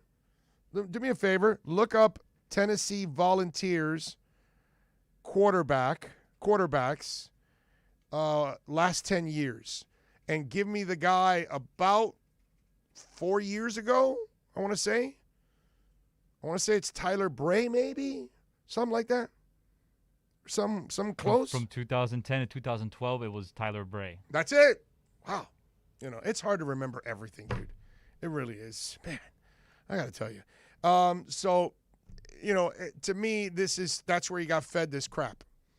And I think Miami has kind of put themselves in position that they're going to end up with what they need. And then they're going to be able to Bam Adebayo it, pivot to whatever they have to do after that. All righty. Don't forget that every Monday, Heat and NBA fans, it happened today. You can catch the best hour of basketball talk when Ethan Skolnick and Ira Winderman host the Palette Rack City Inside the Paint show. Listen to two of the most knowledgeable and connected reporters in the business. Get year-round insight every Monday from 10 to 11 a.m. with Inside the Paint on the home for hardcore basketball fans, OnSideRadio.com. We'll be right back to the Big O Show. You can join us on the OnSide Sports Line, 888-441-4623. That's 888-441-4623. She's kind of a big deal. Some people like to say it's only because of how she looks. She sticks her tongue out a lot. But there's just something about her that makes people do crazy things, like get tattoos of her face, or wait in line for hours just to say hi. Lil Bub is a 2-year-old cat, an Instagram celebrity with a following bigger than some 90s television stars. And it all started because she was adopted. You can't buy a best friend like Lil Bub, but you can adopt one. Help us save them all at bestfriends.org. Riddle me this. With all this sizzling meat and crunchy veggies nestled between toasty flatbread, who should get credit for Papa John's new Papadia? The person who invented pizza or the person who invented folding? Well, whoever it is, a tip of the tongue hat to you, sir or madam. Get a new Papadia, 4 flavors, just $6 each. Better ingredients, better pizza, better than a sandwich. Papa John's. Big O for M&S Air Conditioning. Air quality in your home and business is more important than ever. That's why you've got to call M&S Air Conditioning and let them install a high-efficiency polarized air filter in your AC unit. Folks, it attracts, captures, and destroys biological contaminants to improve your air quality. With stellar customer service, answering your call from 7:30 a.m. till 9 o'clock p.m. For more info on high-efficiency air filters and their preventative maintenance plans, visit M&S Air Conditioning at ac-florida.com. Every Thursday, NBA fans can catch one of the best basketball shows in the country when Ethan Skolnick and Ira Winderman host Inside the Paint. Listen to two of the most knowledgeable and connected reporters in the business. Get year-round insight every Thursday at 10:30 a.m. with Inside the Paint on the home for hardcore basketball fans, OnSideRadio.com. Big news, Miami fans! Body Armor is proud to be the new official sports drink of Major League Soccer and Inter Miami CF. It doesn't matter if you're a player or a fan, Body Armor sports drink will hydrate you with potassium-packed electrolytes, antioxidants, and no artificial sweeteners, flavors, or dyes. Whether you're at home or in the starting lineup, Body Armor sports drink will hydrate you from kickoff to the final whistle. Body Armor, now the official sports drink of Inter Miami CF, available at your local Publix. If you missed Man of the Match with Alex Dano, you missed. And this happens in a lot of food polls, right? When I put out a food discussion and I claim that one thing is better than the other, the people who are the fans of the thing that I don't like as much will always say, oh, you've never had my abuelita's tres leches.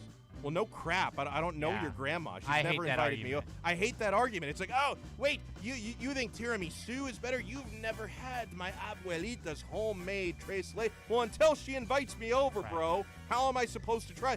You've clearly never been to Florence where they have great tiramisu, so don't give me your crap. You've never had my nonna's tiramisu. Yeah, I haven't. And you'll never have it. She's dead. Oh, God. You'll never have it. I really wanted to. You're SOL. She didn't save the recipe. It died with her. Oh, no. Man of the Match with Alex Dano on South Florida's home for sports talk, OnSideRadio.com.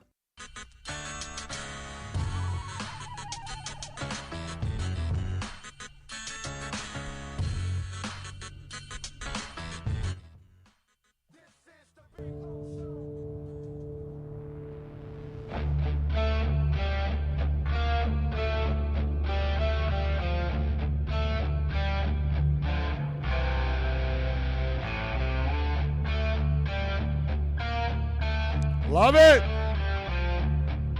Like it. Got a little bit of an edge. Welcome back. Big O with you. We take it till 3. Alex Dano will take over at that point. If you all want to get in, it's really simple. Solomon Kinley texts are coming in still. Thank you so much, you guys. You guys are so awesome. Thank you so much for always supporting the show. One of you came in, Matt Walker said Tyler Bray.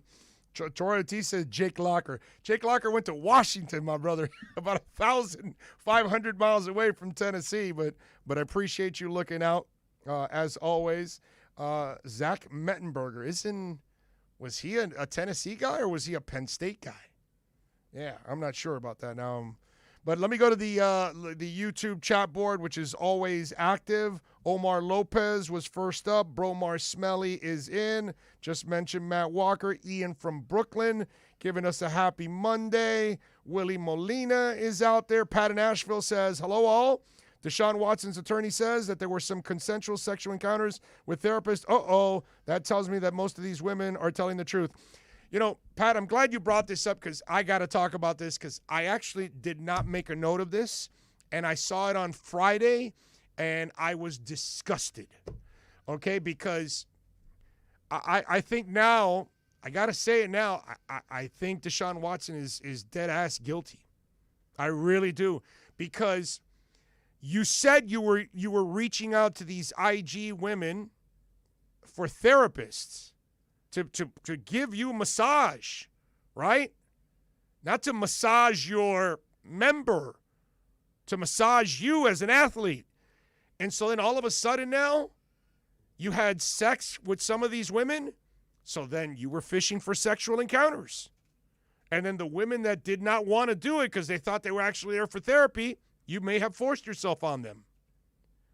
I'm at a point now where I do not feel any remorse or sorry, or I feel for Deshaun Watson.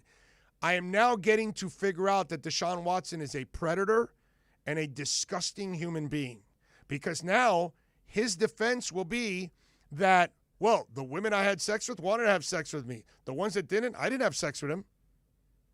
That's really convenient. So he gets to pick and choose which was consensual and which was just therapy. When the story was that you were calling them for therapy, not sex. But yet you ended up having sex with several of these women. So it's easily understandable that was your intentions, And maybe you did go too far with some of these women. I got to tell you something, man. He sounds like a predator to me.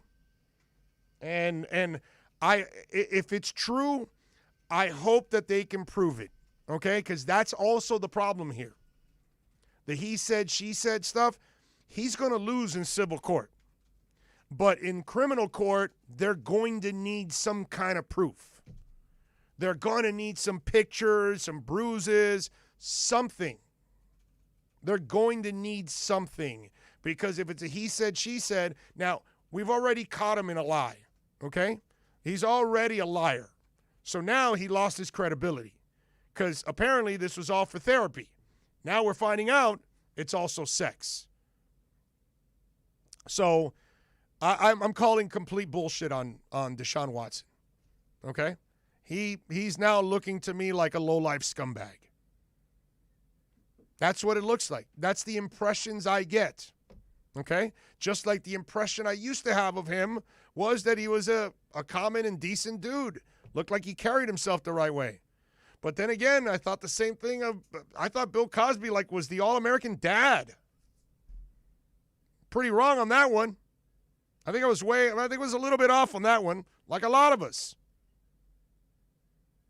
So to me, that story just got at another level of disgust. And that's my real problem with that case. Because now you can so I'm supposed to take your word now for it? When you lied. You said it was about therapy. You said you needed massages. What you needed was your privates to be massaged. So that story, he lost it with me. Willie Molina says, Big O, awesome show. Thank you, sir. Tell me DWJ has more to worry about than football or being traded. Oh, yeah, no, Deshaun Watson, he has a lot to worry about. I don't know about jail yet because they're going to need some kind of proof. Brooklyn Rob, yo, Big O, great Monday. I'm COVID negative and Stellar going to the moon. Crypto, bro. You know, that Stellar story is phenomenal. Stellar is such a great product. It's something, and for those of you that don't know, Stellar is a crypto coin, and it's a company that what they have, their program is you're going to be able to send money to anybody in the world through a text. You download the app, and anywhere in the world, okay, normally if you have to wire transfer money to somebody in Spain or in Germany or in Africa or in Canada or whatever, you got to then wire it through your bank that goes through another bank and then it goes overseas, and now 3 banks are charging you for that wire transfer. And it takes a couple days, right? Or you can go Western Union and also pay a boatload of money. With Stellar, it's you have the money, they have the app, you have the app, boom, boom, and in 2 seconds they get the money. And Stellar also changes the currency to whatever currency it is. Okay?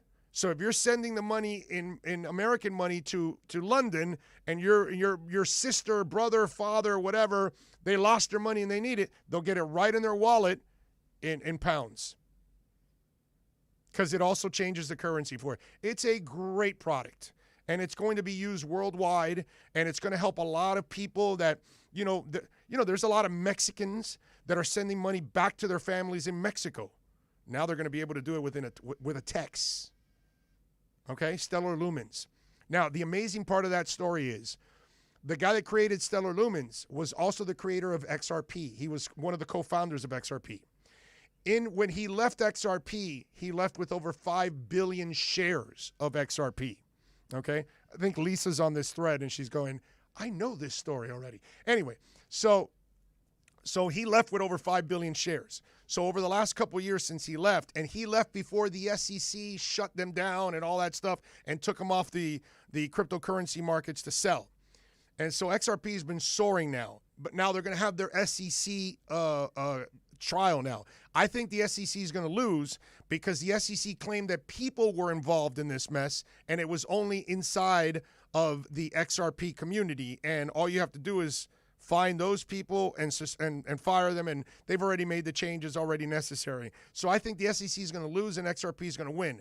Now, XRP has been soaring and making money, but the thing is that Jed, okay, who is the co-founder of it, still has 2 billion shares that he's going to dump and lower that price and control it. Meanwhile, Stellar, he created Stellar, and Stellar and XRP are competitors. So XRP, Ripple, and Stellar are competing for the same market. Yet the guy that created Stellar was one of the co-founders of XRP. So a little crypto drama for you there. A little edumacation for those of you that you just throw your money out there and you don't really look into what's going on. But yeah, it's a really interesting story. RC in the 305 is in. He says, love Oladipo, can't stay healthy. Herman Cueva's in. Kai is a Gator fan. Ha ha. No Canes fan. No, he's not. He's a Gator, no doubt. He is a Gator. He is a Gator through and through. He loves his Gators. Alex Opelia says, how could you see a world where the Dolphins draft Pitts and Chase and Harris in the first round? You never know, man. It'll be interesting. Lisa says only 2.5 weeks until the draft. I hope to have some news for you guys tomorrow. Brooklyn Rob, what's the deal with sex predators and massage? Epstein had the same MO, hired young girls to give him massages, which turned into rape. Not saying Deshaun did the same, but the pattern is similar. Predators, bro. Predators. It's what they are. Kevin Spacey, predator. It's just the way they are. Bromore Spelly. Yes, Alex, let me make that happen. Gets to work on photoshopping Chase and Harris smoking crack. So dropping the draft, huh? I love it. Let's see. NorCal says Spicoli Stonin. Exactly. Cap doesn't matter what these women say. You can say anything, but you can't prove it. You must have proof, not just accusations. Yes, you're right. John, that's where it's going to come down to. Now, sometimes you even have proof, and you can get away with double murder. Tony says R.I.P. Mad Dog. There you go. I'm with you there. What else do we have? Rosendo, good afternoon, Big O. And OnSide family, I like Chase at 6. Williams at 18. RC in the 305 says the kid from Northern Iowa is the next JT. Jean-Luc is in. What else do we have here? Lisa says, sort of scared. I agree with Omar. If Chase and Pitts are gone at 6, you go Sewell, then Najee 18. Most Finns fans will lose their mind if we don't get one of the perimeter wideouts still. Yeah, but there's other receivers in this draft. These aren't the only receivers in the draft. You can find other ones.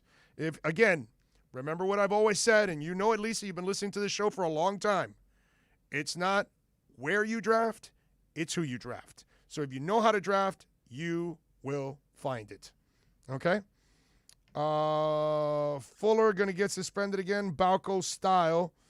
Going to get caught on cream and the clear. Okay, all right. Akaris 1, I guess, is a Jet fan maybe. He says Tannehill captain average. Okay. What else do we have here? Ray is in. Howdy, Orlando, everybody. For our Finns sitting at 6, it will be a win-win situation with Pitts or Chase or anybody. Go Finns. I don't know, Big O. I always have a problem with wondering with cases like this, where do they go forward at the same time, even though some people never come forward? Well, we can't tell them, we can't question them when they finally do come forward. You know how many people live without it? I just read you a story last week, 2 weeks ago, about Sharon Stone and her sister getting abused when they were kids. They never talked about it. Abusers, the ones that get abused, rarely ever talk about it, man. And if we start making fun of them or accusing them or putting them, then that's where it becomes, we're just as bad. We got to let the situation play out. But right now, the story looks better for the women, way better for the women than Deshaun Watson. Deshaun Watson lost all his credibility already because he said it was for therapy. Now all of a sudden they're changing it, and they're now saying some were for sex. So then, okay, so now you've proven you've broken the law because you're hiring them for sex. So you lost your credibility. That's all I can say. Let's take a break. Fernando Fiori, El Presidente. We talk a little Inter-Miami football next.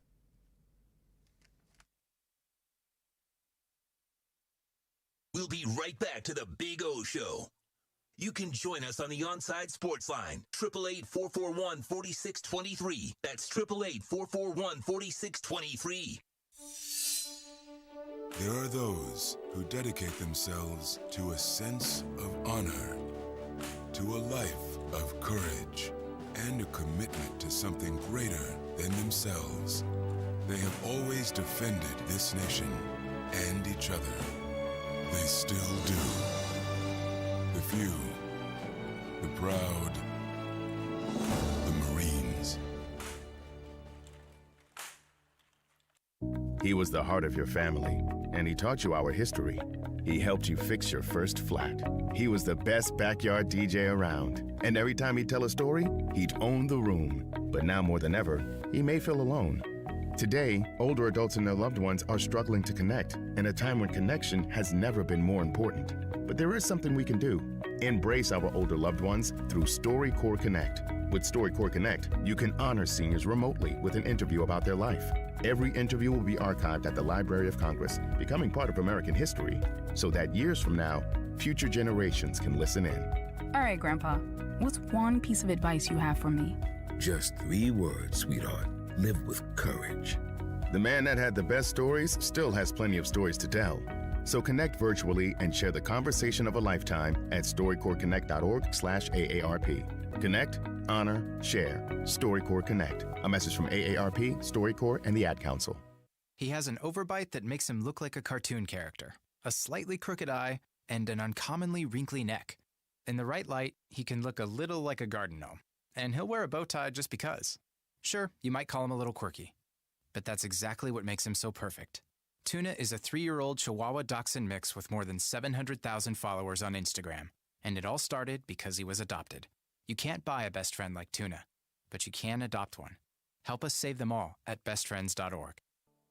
Inter-Miami CF, your official furniture and mattress store, is here. City Furniture is your #1 home source for the trends you want at the prices you'll love, including exclusive City Furniture collections, the widest selection of styles, affordable home accents, mattresses starting at just $99 and more. Create the home of your dreams fast with next-day delivery, plus get 60 months special financing with no down payment. Because City Furniture is here to make it easy so everyone can live life like this, visit cityfurniture.com.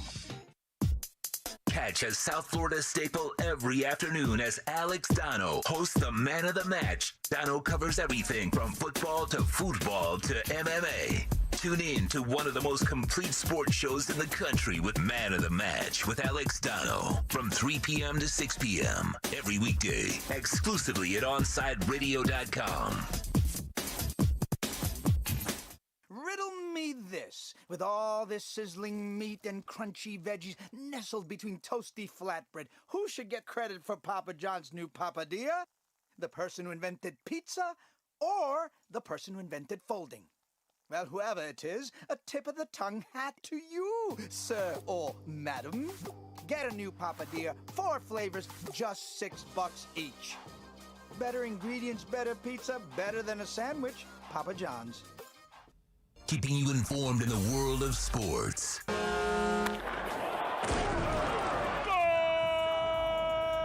With an OnSideRadio.com sports update.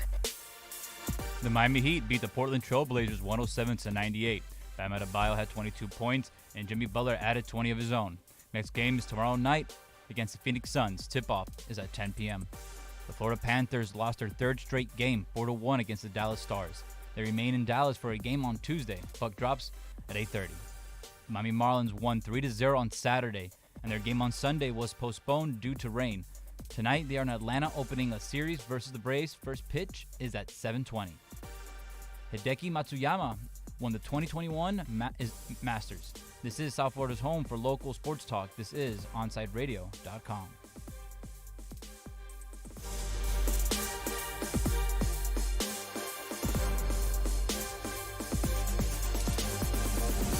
What is dedication? The thing that drives me every day as a dad is Dariana. We call him Day Day for short. Every day he's hungry for something, whether it's attention, affection, knowledge.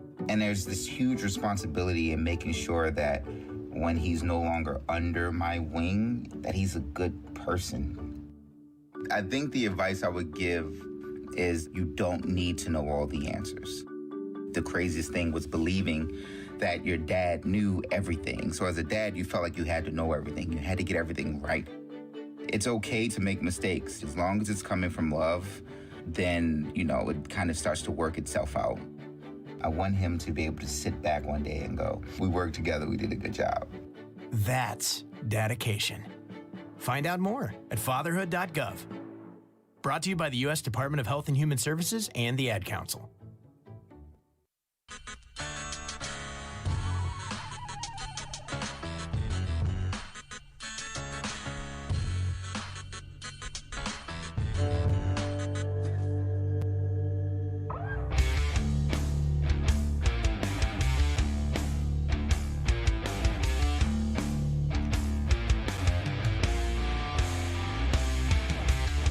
All righty.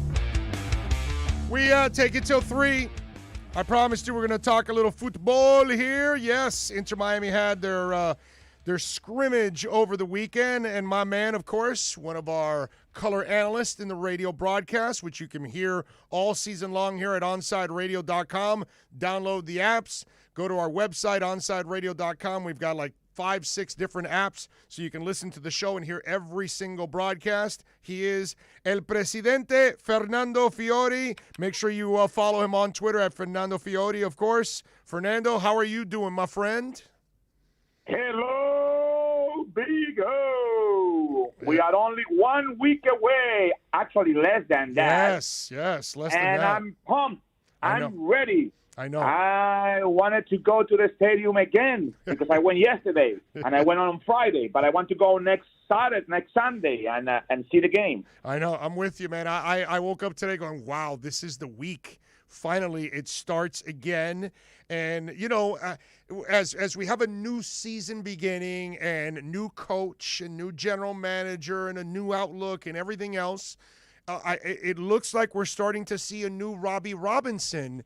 And I think that's something that really is good because, they made some additions on the outside that they're bringing in, of course, the aforementioned coach and general manager and a couple players. But it's so important to improve from within. And if you can add Robbie Robinson, who really was not really a big part of the team last year, that would be exceptional considering he's your first-round pick. Well, I'm sure you say all this because he made a good contribution yesterday, although it was only an intra-squad. Well, but remember, they also said that he's been practicing really, really well, too, for several weeks now, that he's been like the surprise guy of camp. And to hear that, and I know that, this is the positive season and all of that, but I find that to be really cool to hear that the first-round pick is bouncing back. Yeah, well, not only that, but what I was going is that that is always get you, in a right mood to score, even if it's an inter squad. But but you want to impress your coach. You want to impress the few fans that were at the stadium, the owner of the team that he was also on the stands, the people from the press that he was also on the stands, and they were looking then in the app or on the news. So. He scores the first goal, nice goals, nice cross, nice header, and I'm sure that he's feeling pretty good this morning, and he will face the whole week of the last week of training before the preseason, like you said, with high expectations, and that's what we need, especially like you just mentioned, the people that that last year, only a year ago, we were supposed to have a gem in him. It was the first pick, and he was the guy who, all the eyes were on him, and and he didn't have a decent first season. He got an average first pick that nothing happened. So now we want him to be part of the team, and I think that like you mentioned, since he's been doing good training, usually the coach knows much more than all the press, the fans, and the pundits that. We also comment on everything, but we're not there every single training session. So those words from the coach and those words from the people around the team, they're encouraging. They're encouraging, especially for Robinson and for all of us. All right, so talk to me. What did you see watching the game? And obviously they had a couple of goals in that game too. Yeah, I saw a couple of things that made me feel okay, and another couple of things that made me say, like Arsenio Hall used to say, we go back now to the early season last year when Gonzalez Pires joined the team, and now we have the center backs again of Figal and Gonzalez Pires. I saw a couple of good moves in the beginning. Then Figal made a big mistake, and Ascona scored for the B team. And what I saw at that moment, it was that our keeper was really mad about him, because we were all saying, from the stands, kick it out, Figal, and he didn't, and then it ended up in a goal. The other thing that I see that it makes me a little nervous is that, do you guys watch what an incredible pass from Higuain to Learman to lead them to do the third goal? Mm-hmm. At that time, you say, well, we're happy. Higuain is making great passes.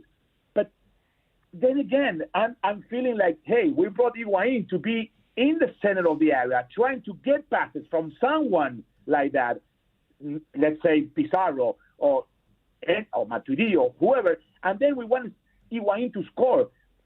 Again, this is what happened last year. Why did Higuain score only one goal? And people were saying, oh, why did we bring Higuain? Why did we spend so much money if he doesn't score? He made great passes last year. And again, I saw him making great passes yesterday. But we want him to score. We have the players, and we brought him to do a different role. I don't know. Of course, I'm happy that he made great passes. But I'm concerned. I want him to score yesterday a couple of times. And you know what? His body moves and his reactions after every ball that he didn't get from his teammates and every ball that he missed and every opportunity that he didn't score, they were the same,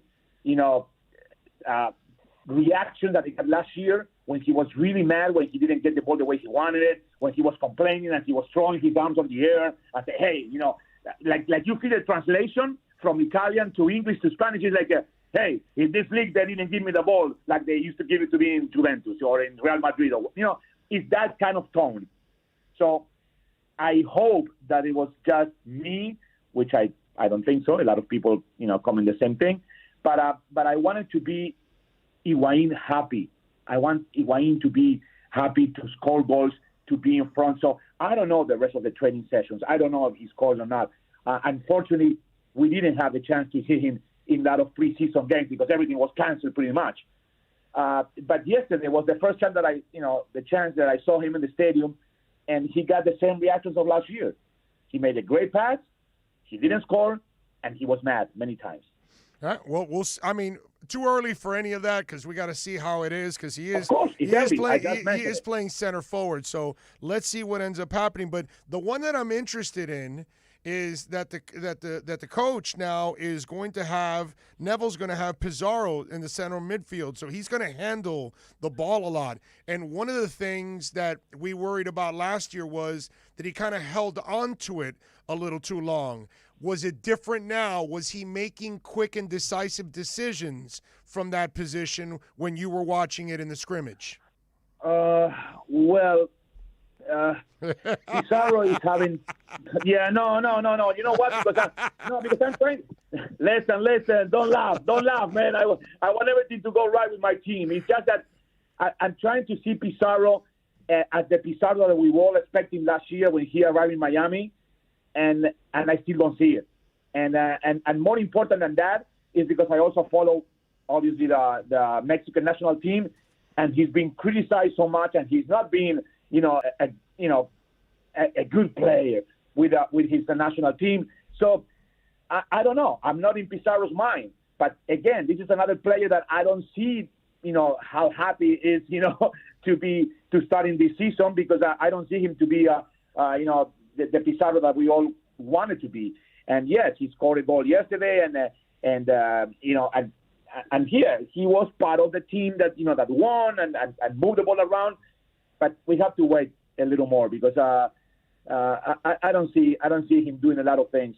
For example, if you ask me different way, I saw Federico Higuaín playing a better role in the losing team yesterday. I saw him, happier with the ball and the moves and, and trying to be, participating in every single play. And he got a couple of touches with Ascona, which is a very young player that, is caught the eyes of everyone, especially now that they play with the Dominican Republic. And so, it's only one game. It's only one scrimmage. It's only one intra-squad. So, I'm not going to analyze so much. But you ask me, and I give you my honest answer. Let's see what happens on Sunday.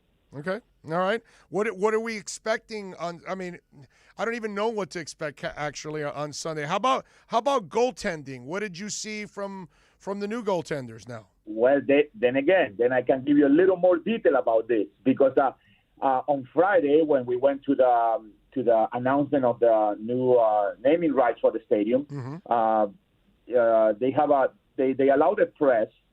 The normal press to go and watch the first 30 minutes of the training, but as a part of the staff and as a part of the Inter Miami, I didn't go to the half of the field. I went behind the goal where they were training the goalkeepers, and it was Mike, the new guy that he came in, the English guy, and the new trainer, and Sebastian Saja, the Argentinian that is now the assistant pretty much of the goalkeeper staff.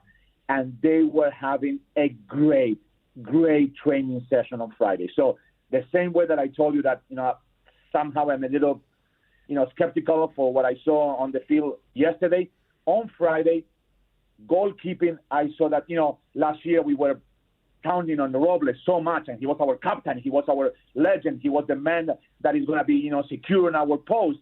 And unfortunately, pretty much everything went wrong with Luis, He was the captain first and named by Beckham, and everybody was counting on him. And then he got a couple of great games. Then his level didn't go as well as we expected. And then he got the injury, and then he retired.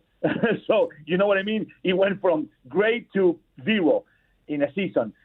So now I see that the goalkeeping training session, and they were having a great time. They were having a great competition. They were playing with a lot of desire, all of the three keepers actually, and it's encouraging because it's a position that we all know that is a key in every soccer team and every football team, especially usually you say, well, a goalkeeper, a center back, a midfielder, and a striker. Yeah, that's an easy analysis, but you need to have a goalkeeper that you trust, and I see good progress from the three of them, and I think McCarthy is going to have a good year. And we'll see what happens, if they bring the other Dutch goalkeeper that they're talking about.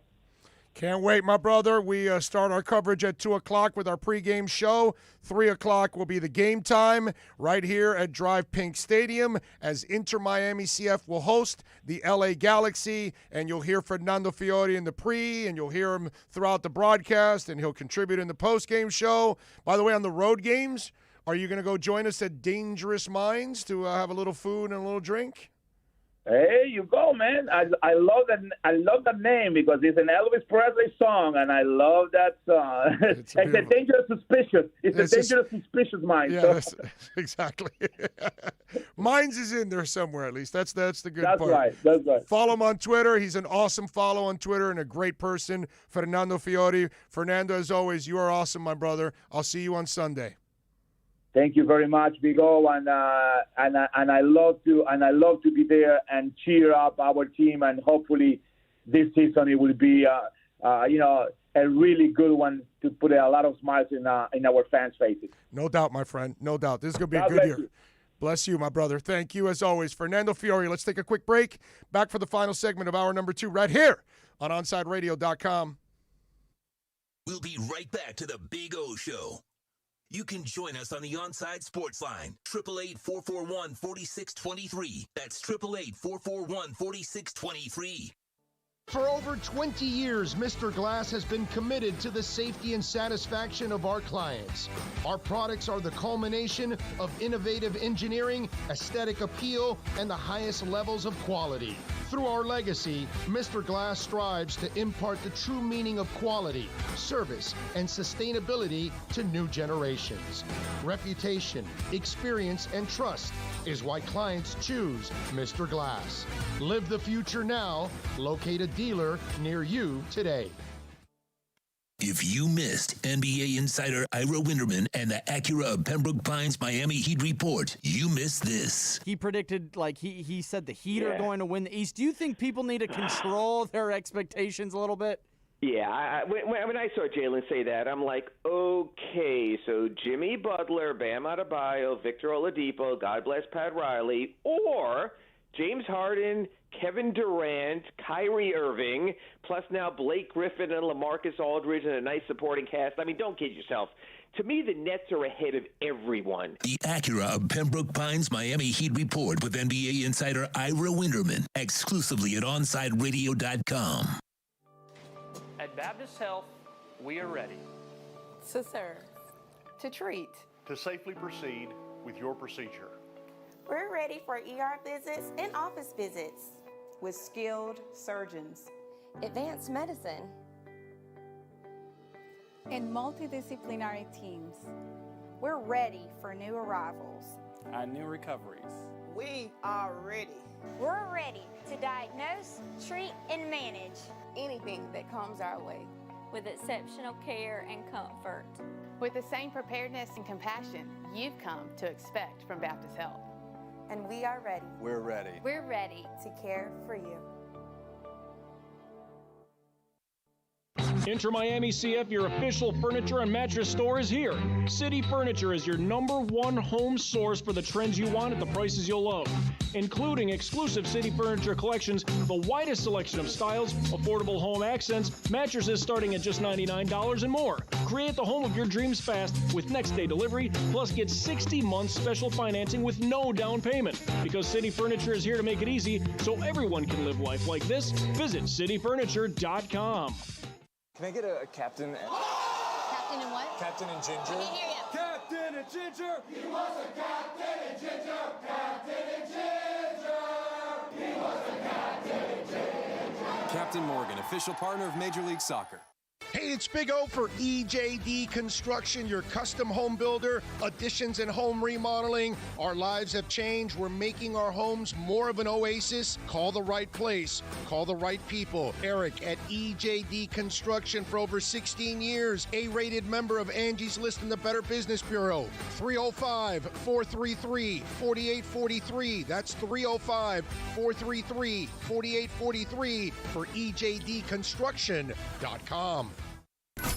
You're listening to OnSideRadio.com. Catch up anytime by downloading the MyTuner Radio app. OnSideRadio.com, South Florida's true hometown station.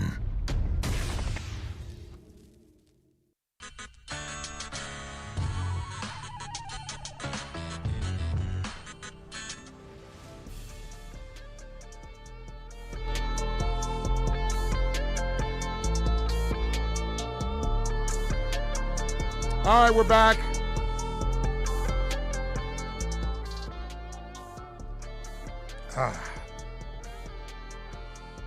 We don't stop. Tell you. Yes. Lisa says she's a crypto girl. There she goes. She got on board. She's having some fun. Buy the dips. V-Chain right now. Engine Coin moved over to Coinbase too. So take advantage. Where's it at right now? Where's Engine Coin right now, man? Because it's under $3. Let me tell you. I don't think it's going to last very long there. And then its next run, it's going to go to 4 or 5. And the next time it starts pushing up, because Engine Coin is a beast. V-Chain's locked in at 13, which was hovering around 9 for a while. So it's gone up, like 40%? Is that something like that? So be careful. Take advantage, folks. I'm telling you. Where's Engine Coin here? See, it was at 295. It's up to 3 now. Take advantage. Engine Coin is really, really good. That's a really good one, man. Really good one. Let's see. Big O, I'm a Finns fan for a long time. Players from out of town can't resist the temptation here. Sammy Smith, Mike Beasley come to SoFlo and get in trouble. Well, Sammy Smith didn't get in trouble here. He just sucked. He was fumbling a lot. Then he became a drug kingpin after. The problems, the real problems, like the life problems for Sammy Smith started post-football, dude. It wasn't during football. Okay, he was just a failure at the pro level. Man, but I still remember him punishing the Canes and us Dolphin fans going, okay, yeah, pick that dude. He's a badass. He ran all over that Canes defense, you know? So I have something that goes along with that, actually. You know, like you're blaming SoFla for that. You know, this is actually nice job. Somebody else brought up something that I forgot which one of you brought it up, and I said, you know what? I'm glad you brought this up because it was the Deshaun Watson thing. And of course, I have this written down, and I'm glad that because I am prepared for this. So, Lauryn Hill over the weekend. And, I mean, most of you know Lauryn Hill's crazy ass, right? You guys know who she is, Fugees, all that good stuff. So, Lauryn Hill went out of her way to pay her respects for DMX, which is awesome.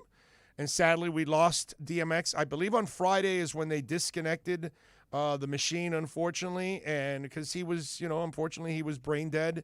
And there was nothing else they could do. I mean, he didn't have oxygen in his brain for like a half hour or 45 minutes or something. So by the time help got there, it was already too late to save him, unfortunately. And so Lauryn Hill, she said R.I.P. DMX, which is all the props in the world. But then here's where, listen, ladies and gentlemen, life sometimes will deal you a tough deck. Maybe a bad hand, and sometimes you're going to have bad luck. Sometimes things aren't going to go your way. You got to find a way to bounce back, and you got to find a way to overcome, okay? And so Lauryn Hill went out of her way to kind of slam the record industry and kind of blame the record industry for DMX and how DMX turned out and the mistakes he made. And it says, I have a lot of frustration when it comes to how artists are treated. The willful neglect. Wait a minute. Did we go? We started at the top of the hour here, right, Alex? I just want to make sure, right? No? No, we have to break. Oh, we're at the break. All right, let me get this quick break in, like 1 minute. 1 minute and start hour number 3, all right, Alex? Cut it short and start hour number 3. Ready? You know what? Hour number 3. Start it right in a minute, dude. Ready? Go.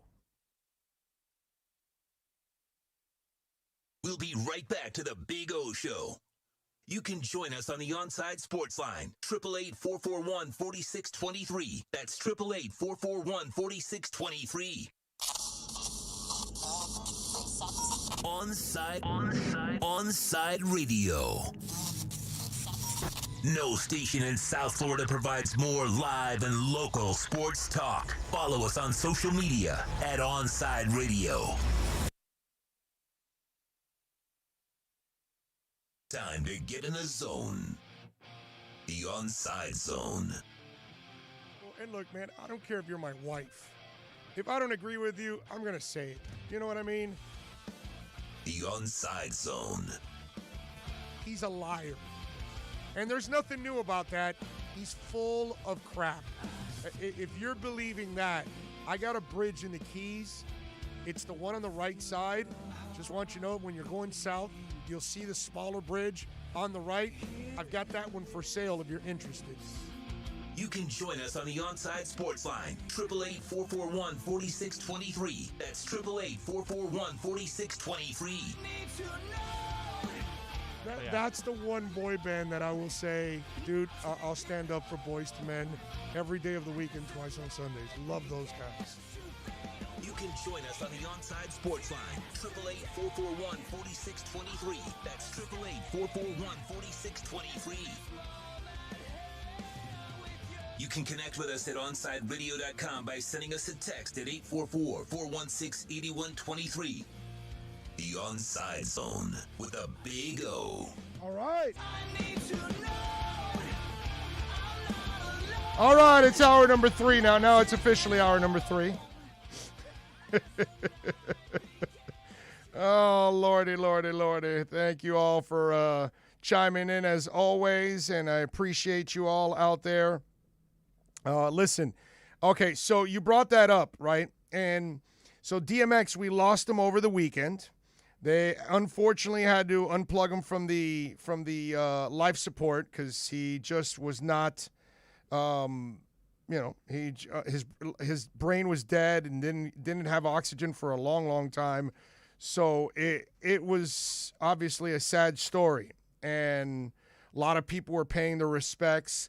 I swear, I went into a wormhole for a couple of hours on Friday watching people tell stories about DMX and stuff, and it was pretty cool. And so Lauryn Hill, like a lot of people, tweeted out their respects, and she put R.I.P. DMX. And I thought that was great, just like anybody else paying their respects. But one of the things that I'm not a big fan of, I'm not a big fan of making excuses and pointing fingers in other directions for your own failures. And listen, we're all going to fail. We're all going to make mistakes. The worst thing we do is blame somebody else and not take responsibility. And so Lauryn Hill went off against the record company in a way of blaming the record company for the way DMX handled his life. And I couldn't disagree more with that. And listen, record companies are terrible. So are radio companies, because I've worked for them. Never will again, but I've worked for them. And I know how terrible they are and how they treat their people, television companies. And man, there's a lot of workplaces that aren't very nice to their employees. You all know what I'm talking about, right? I mean, Amazon has a reputation, right? Apparently it's not very good for its employees. And there's other places around that you guys can talk about that are corporations that have a bad reputation of treating their employees. But she says, I have a lot of frustrations when it comes to how artists are treated. The willful neglect, the energy made to sabotage and block, the attempt to addict for the soul, selfish purpose of containing and controlling the essential expressions of artists, the agendas that put commercial gain over everything without serious regard for the well-being and care of people whose gifts, abilities, experiences, and traumas are used to generate so much for so many. R.I.P. DMX, may God heal you, transform you into all the beauty he intended for you. May he reconcile and cancel your debt and provoke dramatic change in those who contributed to your pain. May your family, children, and those who truly loved you be held up, healed, and supported through this devastating loss, and may the world realize how expensive these premature departures are to the families, to the arts, and to the world in general. And to that I say, sweetheart, you're the one that's been a disaster, Lauryn Hill. You're the one that's brought upon all kinds of crap throughout your career, from taxes to every other concert you have. You make your fans wait 45 minutes, an hour, 2 hours. Sometimes you don't even show up. That has nothing to do with the record company. And DMX and his unfortunate drug addictions and mistakes that he made. Let me ask you something. John Legend's in the music business. He seems pretty normal to me. Bono and U2 have been in the music business more than Lauryn Hill and DMX combined. Double. And all four of them are just fine. Okay? I don't know what the hell she's talking about. Metallica had their battle with downloading and all that stuff, but they seem like they get through it. They figure it out. They've had their demons. They're still here. Right? LL Cool J, Nicki Minaj. I could just Megan Thee Stallion. She's tearing up the music industry. Now, if she wants to start doing drugs and alcohol and doing all kinds of things that will set her back, then more power to you. Green Day's been in the business forever. Billy Joe Armstrong and company look like they're normal. Boyz II Men look like they're normal. I can go on. And I can talk about people that didn't give in. So it's up to you. Okay? And I hated to see DMX go. I know that he was no longer the DMX from years ago when he went on that run with those 5 albums. It was just a sick run, a collection of music that's going to last forever for the rest of us. Okay? I'm a huge DMX fan, man. I have all his music. I love his music. I truly do. I find it inspirational. I find it fun. I find it educational too, obviously, because you learn about the life that he's had to live sometimes, you know? But pointing fingers at everybody else for your failures, and it's the record industry is bad. The radio industry is bad. So I've been screwed in radio several times. So what am I supposed to do? Start ODing and drug addict and start, stealing cars and doing illegal things? No, dude, that's not. You find a way to overcome adversity. I feel like in this world at times, I feel like we're raising a soft generation now. I feel like they lean to pointing fingers and not finding solutions. And I just, in a way, Lauryn Hill is kind of part of the beginning of that. It's like her generation and back, and it just bothers me sometimes because we all have to face adversities, man.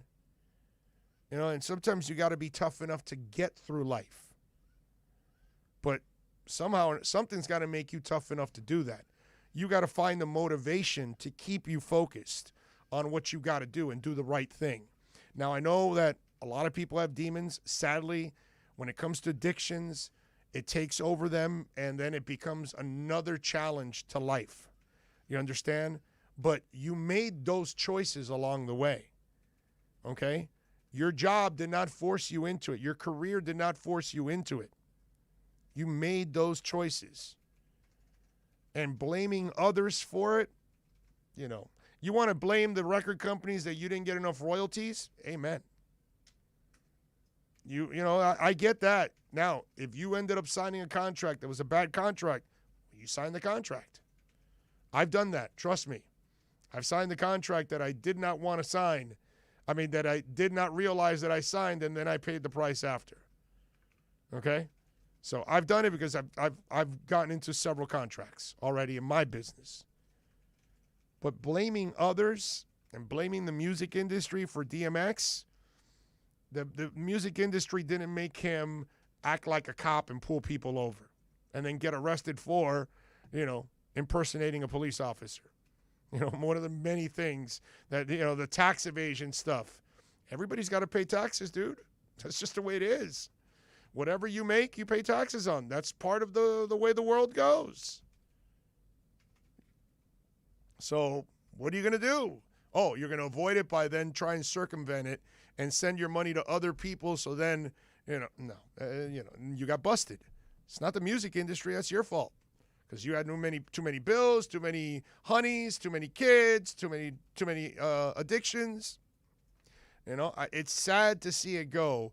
But what's sadder is that I see in this generation, in the last couple of generations, that I just see people that instead of looking here, they're pointing everywhere else. Johnny Manziel's pointing at everywhere else and blaming everybody else until it's so bad that he finally figures out that it was him. That's all. So I'm glad you brought that up because I had some material on that when I saw Lauryn Hill's post, and I was like, weak sauce. Drafting is mostly guesswork. You and I could probably build a team just as good as any of these GMs. Look how many times they've missed over and over. Well, not these guys. I can't do that. These guys have done a good job. I remember when Fernando Fiore was in the Spanish show Fuera de Serie with the beautiful Sofia Vergara. I'm with you. Happy Monday, Big O Nation. Sorry I'm late. Hit that like button. That's right, folks. Hit that like button, please. It is so important to hit that like button. Big O, what do you think about the OU running back? I think he's a beast. We could probably get him in the later rounds. Yes.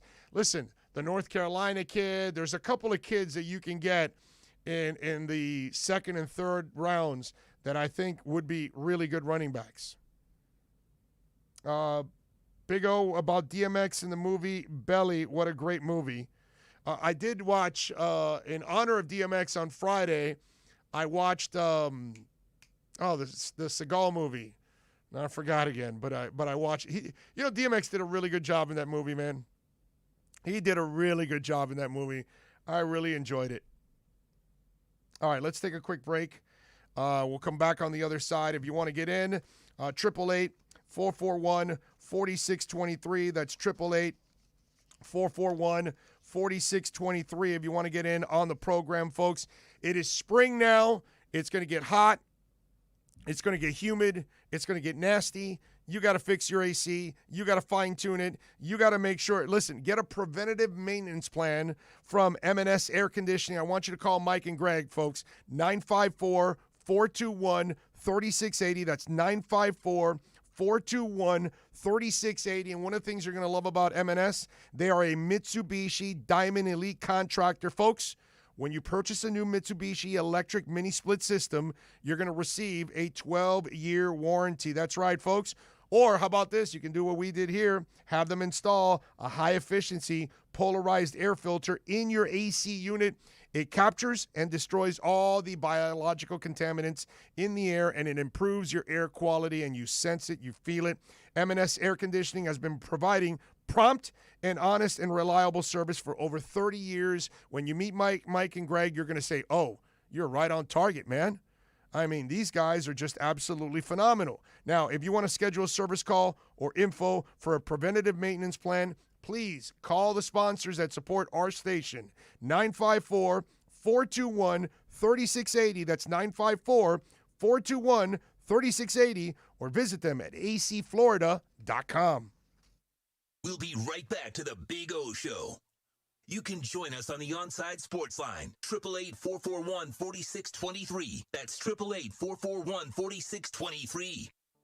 Big news, Miami fans! Body Armor is proud to be the new official sports drink of Major League Soccer and Inter Miami CF. It doesn't matter if you're a player or a fan, Body Armor sports drink will hydrate you with potassium-packed electrolytes, antioxidants, and no artificial sweeteners, flavors, or dyes. Whether you're at home or in the starting lineup, Body Armor sports drink will hydrate you from kickoff to the final whistle. Body Armor, now the official sports drink of Inter Miami CF, available at your local Publix.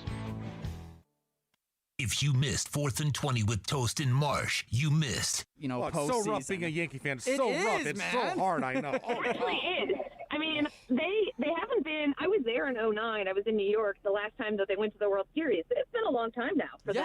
And no, they're the Phillies of the AL. They brought the band back, and what did they actually do? Kluber any better than Tanaka? Like, is their pitching any better, or are they just again relying on the health of Giancarlo Stanton and Aaron Judge? Oh gosh. 4th and 20 with Toast and Marsh, weekday mornings from 8 to 10. Hello, Inter Miami CF fans. Download the Drink AR app and play inside a first-of-its-kind virtual soccer stadium, hosted by Bodega Trevento and Inter Miami CF, and celebrate your passion for soccer from the comfort of your own home. Find the download links on our Instagram account at Treventus and get our wines delivered straight to your home with a discount for all Inter Miami CF fans. Discover Trevento, a shared passion. Hey, it's Big O. You know, air quality in your home or business is so important now, folks. That's why you've got to call M&S Air Conditioning. Let them install high-efficiency polarized air filter in your AC unit that attracts, captures, and destroys biological contaminants to improve your air quality. M&S is always on call from 7:30 a.m. till 9 o'clock p.m. and, of course, emergency Sundays. Call for more info on high-efficiency air filters and their preventative maintenance plans. Visit M&S Air Conditioning at ac-florida.com. You can now watch OnSide Radio daily by subscribing to our YouTube and Twitch channels. Search OnSide Radio. Log on, subscribe, rate, and review OnSide Radio on YouTube and Twitch. Watch Toast get frustrated with Marsh. OnSideRadio.com. South Florida's home for real sports talk.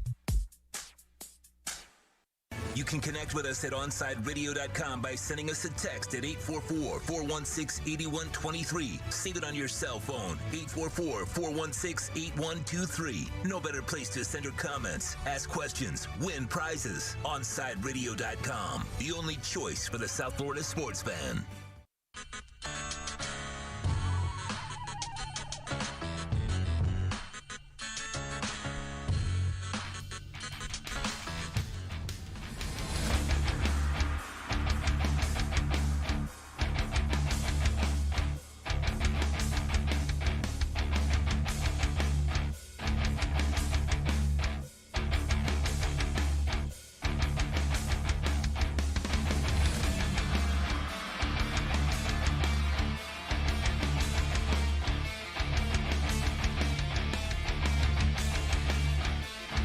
All right, we're back. Alex, dude, I don't know if it's just me because I got to do like 80 things while I'm doing everything else. This show's almost over. Like 2 hours and 20 minutes already in? Have I talked that much? I mean, it's flown by today. That's a fact. And the interviews were great too.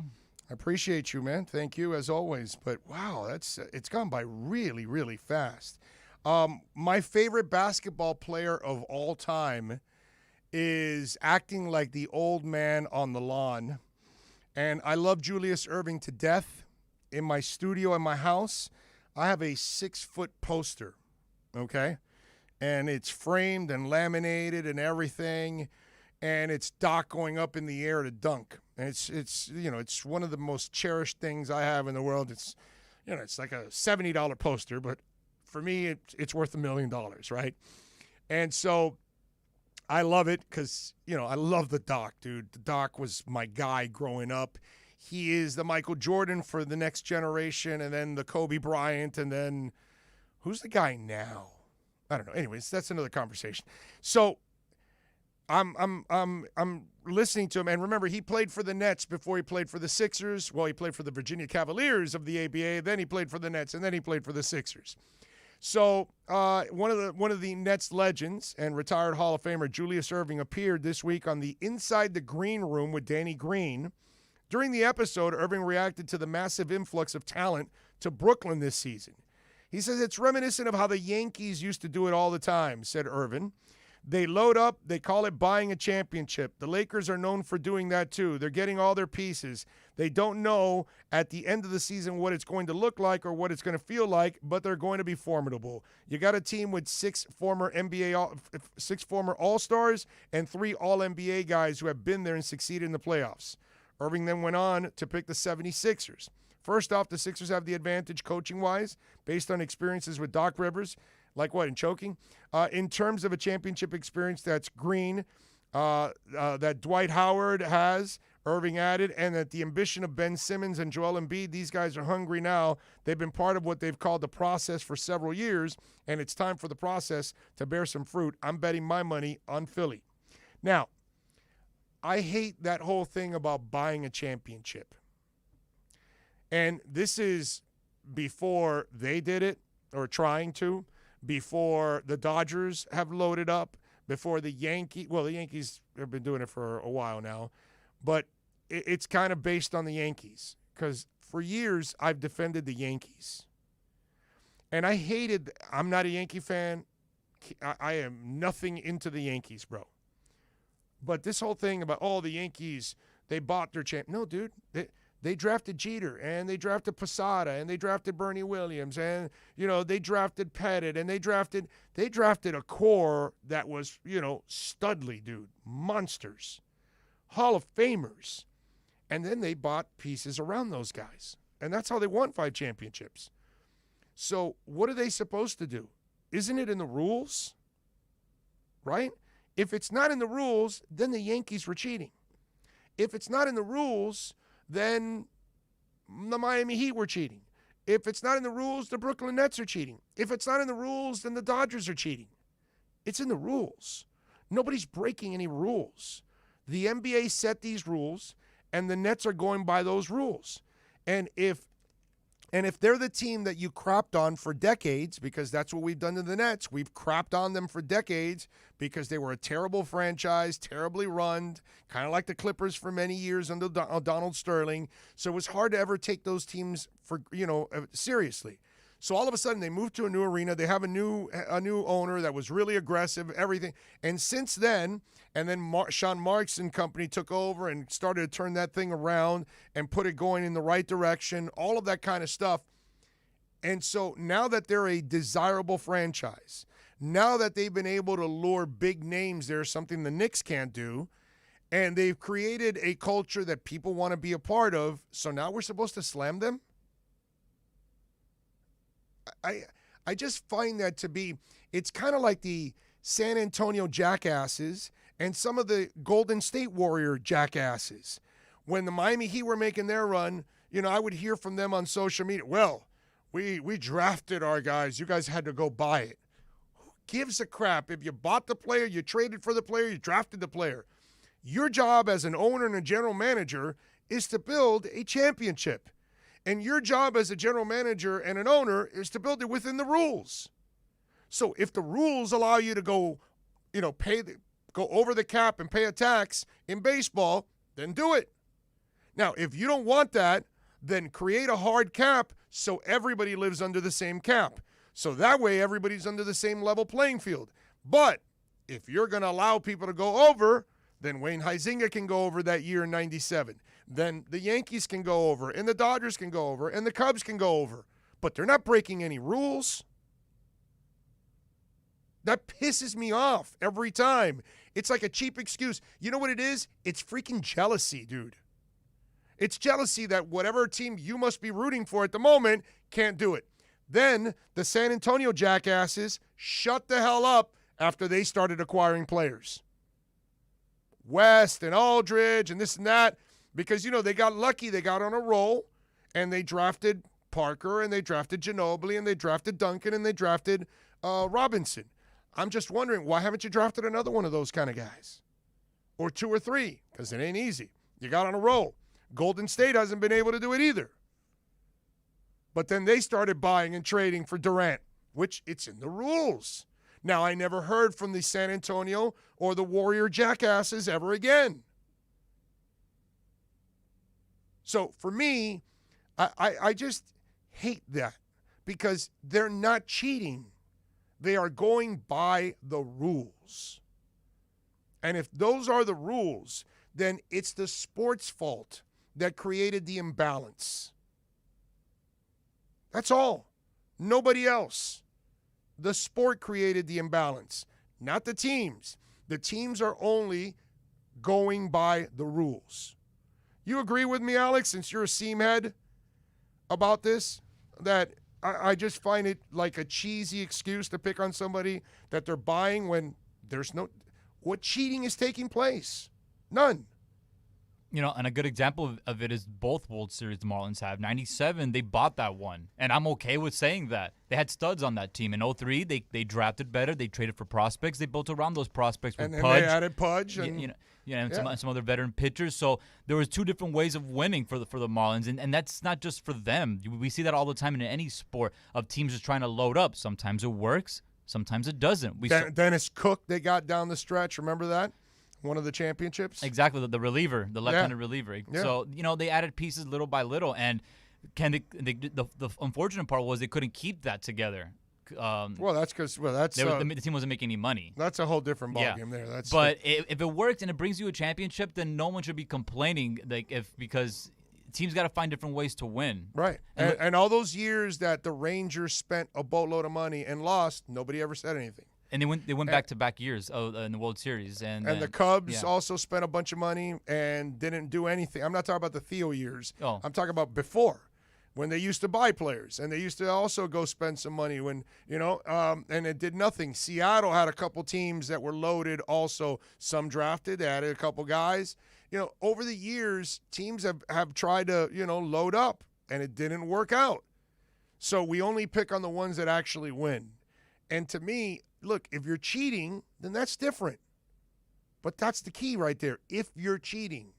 Last time I checked, these teams that load up in the MLB and in NBA, they're not cheating. Next time, do what football does. Have the hard cap. That way everybody's in the same position. Do the same thing as hockey. Hard cap. Everybody spends exactly the same. If that's what you want, then do it. But if you're not going to do that and you're going to allow teams flexibility that they can spend more than others, you and I know, Alex, and everybody else listening, that there are going to be markets where they can spend more money than others. That's just the way it is. So take the imbalance out. But stop labeling them cheaters, and the lazy thing, they're buying it. I don't care how you win a championship, dude. You can draft it, you can buy it, you can trade for it. Just win, baby. One guy said that. And you know what? The old man was right. Just win, baby. That's what it's all about. Every day at OnSide Radio, our hosts sit down at the round table to tackle the most important local or national sports headlines. The round table is podcasted daily. Search OnSide Radio on all platforms. Subscribe, rate, and review to listen to all kinds of station segments. OnSideRadio.com is the home for South Florida sports. Every Thursday, NBA fans can catch one of the best basketball shows in the country when Ethan Skolnick and Ira Winderman host Inside the Paint. Listen to two of the most knowledgeable and connected reporters in the business. Get year-round insight every Thursday at 10:30 a.m. with Inside the Paint on the home for hardcore basketball fans. OnSideRadio.com. ADHD. It's the child who can't pay attention or sit still in school, right? The answer may be yes. Attention Deficit Hyperactivity Disorder, or ADHD, can be complicated and it can last a lifetime. Living with a condition can sometimes be a challenge.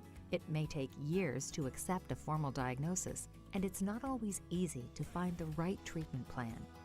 Did you know that up to 75% of children and adolescents with ADHD have at least one additional mental health condition that also requires a comprehensive approach to treatment? ADHD guidelines were recently updated to reflect the need to screen for associated disorders. Be sure to talk with your child's doctor about proper screening and visit moretoadhd.com for additional information. That's moretoadhd.com. This message has been brought to you in partnership with ADA, ACO, and CHAD. Big news, Miami fans! Body Armor is proud to be the new official sports drink of Major League Soccer and Inter Miami CF. It doesn't matter if you're a player or a fan, Body Armor sports drink will hydrate you with potassium-packed electrolytes, antioxidants, and no artificial sweeteners, flavors, or dyes. Whether you're at home or in the starting lineup, Body Armor sports drink will hydrate you from kickoff to the final whistle. Body Armor, now the official sports drink of Inter Miami CF, available at your local Publix. Inter Miami CF, your official furniture and mattress store, is here. City Furniture is your #1 home source for the trends you want at the prices you'll love, including exclusive City Furniture collections, the widest selection of styles, affordable home accents, mattresses starting at just $99 and more. Create the home of your dreams fast with next-day delivery, plus get 60 months special financing with no down payment. Because City Furniture is here to make it easy so everyone can live life like this, visit cityfurniture.com. If you missed 4th and 20 with Toast and Marsh, you missed. And the top trait they're looking for in a partner is someone that can cook better than them. Wow. Yeah. How are you at cooking? I'm okay. I cook all my stuff. What's your best dish? If I had to say, Marsh, this you're gonna eat in tonight with a girl. All right. Well, if I'm cooking for a girl, then I'm not cooking. 4th and 20 with Toast and Marsh, weekday mornings from 8 to 10. With Make-A-Wish, the impossible becomes possible. A girl battling cancer can become a race car driver battling the course. The boy showing all the nurses his fire trucks can take the helm of a real one. Wishes can give kids with critical illnesses the strength to keep fighting, get better, and grow up. Where there's a wish, there's a way. Wishes need you. Visit Make-A-Wish at wish.org. Keeping you informed in the world of sports.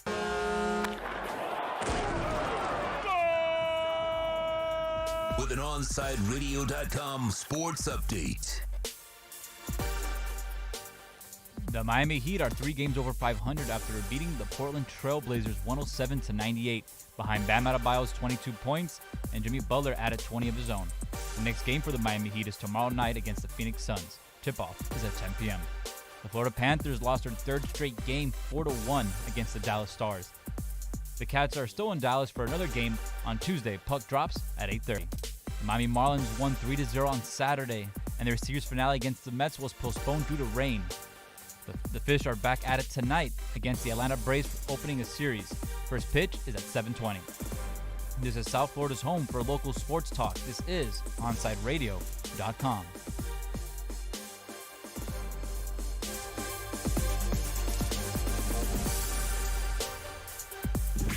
Now streaming online. OnSide Radio, the only choice for the South Florida sports fan.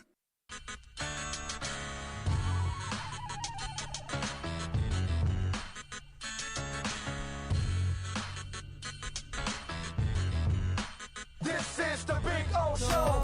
He got the latest, got the shit, got the misfits. She got the mail, now she calls, you missed this. Living big, we never small. Yeah, we here, we tower tall. Take a little time now. Herman's asking if Tito's on vacation. Tito's back tomorrow. The slacker was off for a whole week. And so luckily we have Alex here to pick up the slack for the slacker.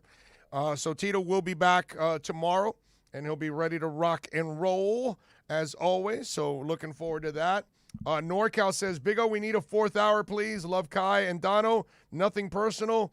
NorCal, do you want to torture my ass? Is that what you want to do? You know how difficult it is to do 4 hours by yourself.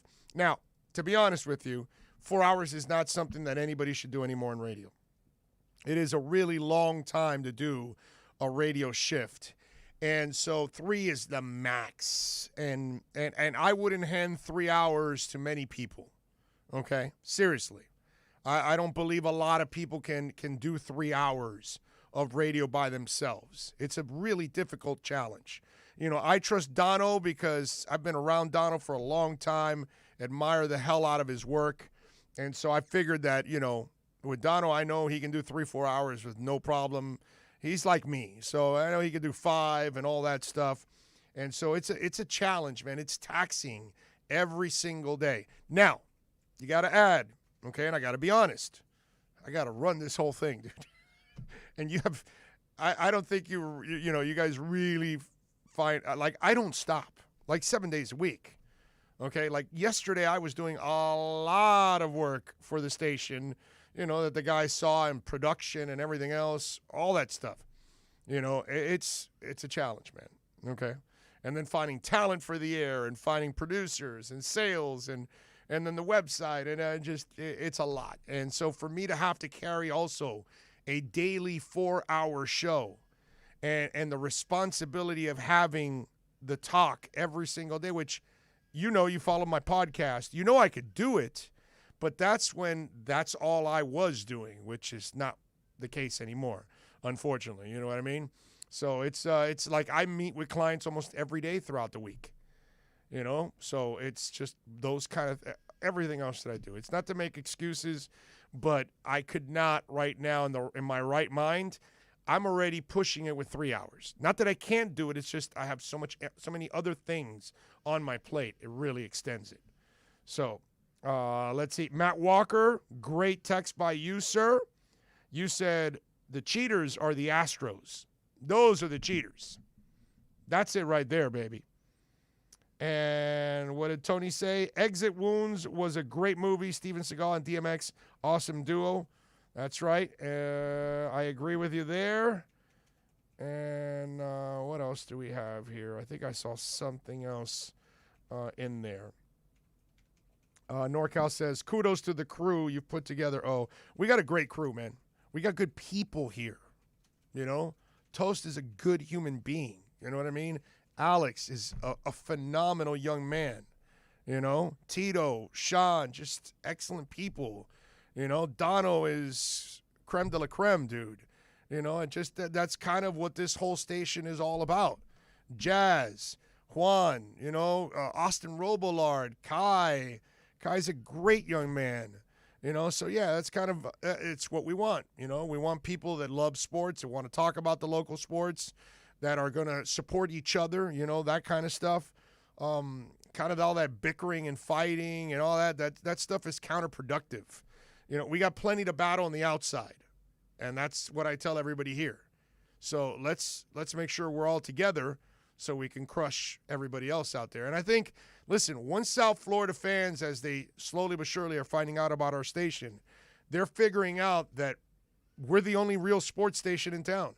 The only sports station that's completely dedicated to South Florida sports, and we have way more local talk than they do, okay?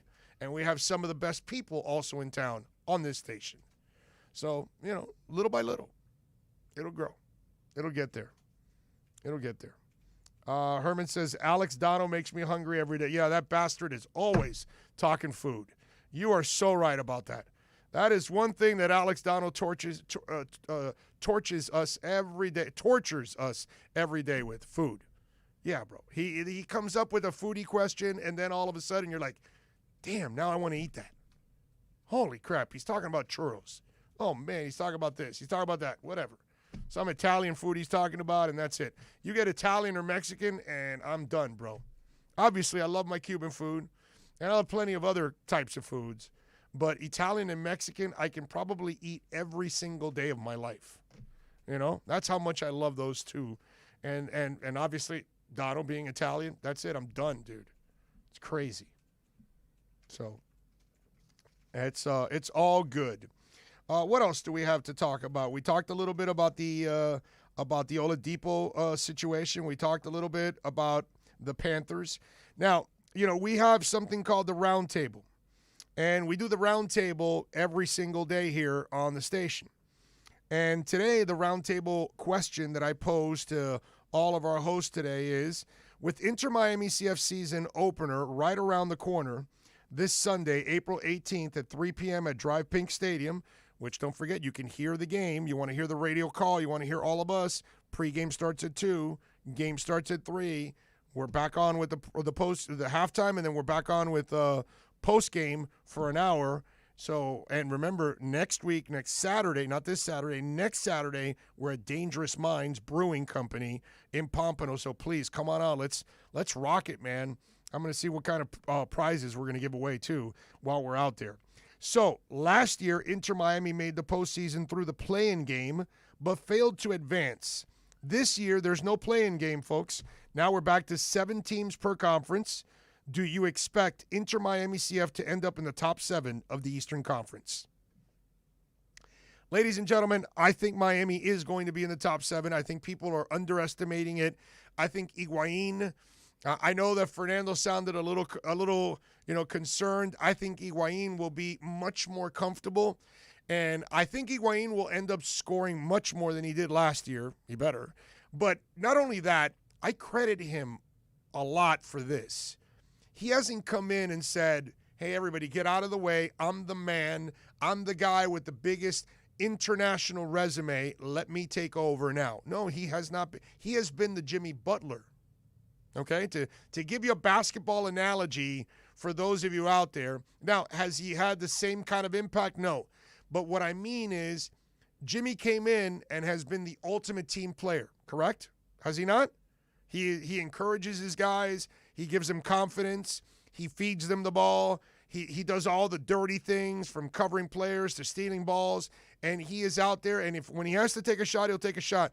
But if he knows he can set up Duncan or Bam or somebody else, he'll do it comfortably with no ego, no.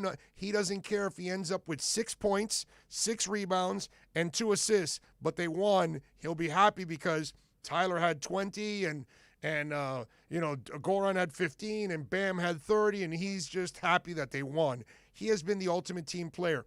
And I got to say that I would think that Higuain has kind of done the same thing. He came in and didn't take over, but he's also been facilitating. And I know that last year we were kind of like, wow, they signed him to be a striker, but he's been more of a number 10. And I think things will balance out because that's how life is. And it's up to Phil Neville now. And I said this last year, especially during the second half. I said, look, it's up to the head coach. Okay? He's got to find a way to get everybody to blend in and get the max out of them. And unfortunately, he wasn't able to do that. And he constantly had lineup changes, formation changes, those kind of things. And listen, again, to defend him to a certain extent, his star players didn't get there till middle of the year. He was getting rid of players that the general manager had added without him being there. So he didn't really have input from his general manager. Input from his head coach while he was trying to build the team. So everything was kind of discombobulated. Okay? So it was a little bit more of a challenge for him. And maybe he also has to learn this league. Well, Phil Neville will have to learn the league, but the good thing is he has a Chris Henderson there to kind of walk him through that. And the better part about all of this is, pandemic and everything else, you didn't really get the time you needed in order to kind of put everything together. You know what I'm saying? So now you've had an extended preseason, not with games, but to be able to play within, your own team and then find a role, which now you've got Morgan Lewis playing right wing. You've got Pizarro playing center mid. You've got Robbie Robinson, who apparently is looking more comfortable at the left wing. And then you've got, obviously, Higuain playing the center forward spot. And now Phil Neville has a plan in place. He has everybody in a position that they're supposed to be in. Leardom, Figal, Gonzalo Pires will be the back line. They just added, by the way, a goaltender. They added Nick Marshman. They announced it today. In fact, Fernando was talking about a goalie, and Nick Marshman, they signed him to a contract that will run through the 2023 MLS season. The Dutch goalkeeper will join the club in July following 2 years with Feyenoord Rotterdam in the first division of the Netherlands. So, this is an interesting signing. And again, looking for more depth. It's hard to think that McCarthy would be the only guy and the number one guy, even though he did a very serviceable job last year. So again, they're trying to shore up their team. And I give them a ton of credit for that. And so I think if you improve from within, okay, that, Carranza plays better, that Robbie Robinson plays better, that Higuain finds his groove. When you start getting all of that going on, I think you now start to already take another step forward. And they did a lot of acquisitions to help out and shore up that defense. They've got another defender coming in July also. So Miami has done everything possible to kind of address their major problems, which was obviously on defense. Yes, they had some issues on offense, but I think it's all about chemistry on offense, not talent. I think they have the talent. They just got to figure out the chemistry and everybody's responsibilities. And I think that's what Phil Neville has to do. That's the key now for him, is to figure out everybody's responsibilities, their strengths or weaknesses, and then find that balance on that roster. Who's the guys you're going to start? Who are the key guys you're going to have coming off the bench? All of those answers have to be kind of solved in the first couple of months of the season so you can then go and take on the rest of this long season. And remember, the other thing is that last year you didn't have a lot of time to train. You didn't have a lot of time to kind of get to know each other because you were going from game to game within days because of that compacted schedule. They're not doing that this year. They're playing once a week pretty much every week. Like they play this Sunday and they don't play again until Saturday. So they've got the whole week to rest and get ready for the next game. Hell, in May, like May 20, they take a break from May 29th to to June 19 for 20 days. So, in fact, I'm trying to get an event for us to broadcast from somewhere there. Surprise. We're working on all that. So, anyway, I just think that Miami is so well positioned to shock people. And I think a lot of people are thinking, well, these pieces aren't going to come together. They're just kind of names. And you know what? It's fair if they want to think that way. And listen, the Nashville coach took a shot at Miami. Like, hey, no, we made the playoffs. If the playoffs were normal, they would not have made the playoffs. So I think Miami's got a lot of things. The MLS writers picked against them. There's a lot of bulletin board stuff that they can live off of and kind of go after. But I just feel like this team now, it's just kind of the atmosphere that you're feeling here, that it's just in a different place than they were last year. And I think they're better suited for this season. So it'll be interesting on Sunday when they start it. But I expect them to finish it as a top 7 team in the Eastern Conference. I'm not going to tell you they'll be the 1st seed or the 7th seed. I'm just telling you they're going to make the playoffs. Okay? Don't know what it is. Maybe as we see the season go on a little bit more, we'll figure it out. But I think they definitely will be in the top 7, and we will be watching playoff football right here in this stadium, hopefully. Let's hope so. All right, let's take a quick break. We'll come back on the other side. Alex Aguirre, as always, getting it done. Hey, don't forget, folks, We got spring and summer now. You're going to be dealing with the sun in your home or your business. And why don't you call A Shade Above Fashions in Davie? They did a great job with our shade. 954-434-4774. Call Andrew there. Tell him that Big O sent you, okay? 954-434-4774. A Shade Above teamed up with Bandalux to personalize and create the OnSide Radio shade in a beautiful pink and black. It is awesome. You see it on YouTube all the time. To order protection with style for your home or office like we did, call A Shade Above Window Fashions. 954-434-4774. Go to the website, ashadeaboveflorida.com. Love the space you live in. A Shade Above Window Fashions. We'll be right back to the Big O Show. You can join us on the OnSide Sports Line, 888-441-4623. That's 888-441-4623. For over 20 years, Mr. Glass has been committed to the safety and satisfaction of our clients. Our products are the culmination of innovative engineering, aesthetic appeal, and the highest levels of quality. Through our legacy, Mr. Glass strives to impart the true meaning of quality, service, and sustainability to new generations. Reputation, experience, and trust is why clients choose Mr. Glass. Live the future now. Locate a dealer near you today. If you missed one-on-one on Sunday, you missed this. The character over talent kind of perspective. Sometimes, you kind of do have to deal with not necessarily a headache of a player, but you do have to deal with a certain type of player to get a certain type of production, A player who needs to be managed. Mm-hmm. It's much like that child you were, and I was that kid in elementary school where, I did my work, but after I did my work, I caused trouble. I was a little bit of a challenge to teach, and some teachers didn't want me in their class. That doesn't mean that I wasn't talented. That doesn't mean that I wasn't smart. That doesn't mean that I wasn't going to be somebody. That doesn't mean that I wasn't going to be a heavy contributor to the school or, whatever it was. But, hey, I just needed a little bit more coaching than some of the other people did. One-on-one, every Sunday morning from 9 to 11, only at OnSideRadio.com. Can I get a captain? Captain and what? Captain and Ginger. I can't hear you. Captain and Ginger. He was a captain and Ginger. Captain and Ginger. He was a captain and Ginger. Captain Morgan, official partner of Major League Soccer.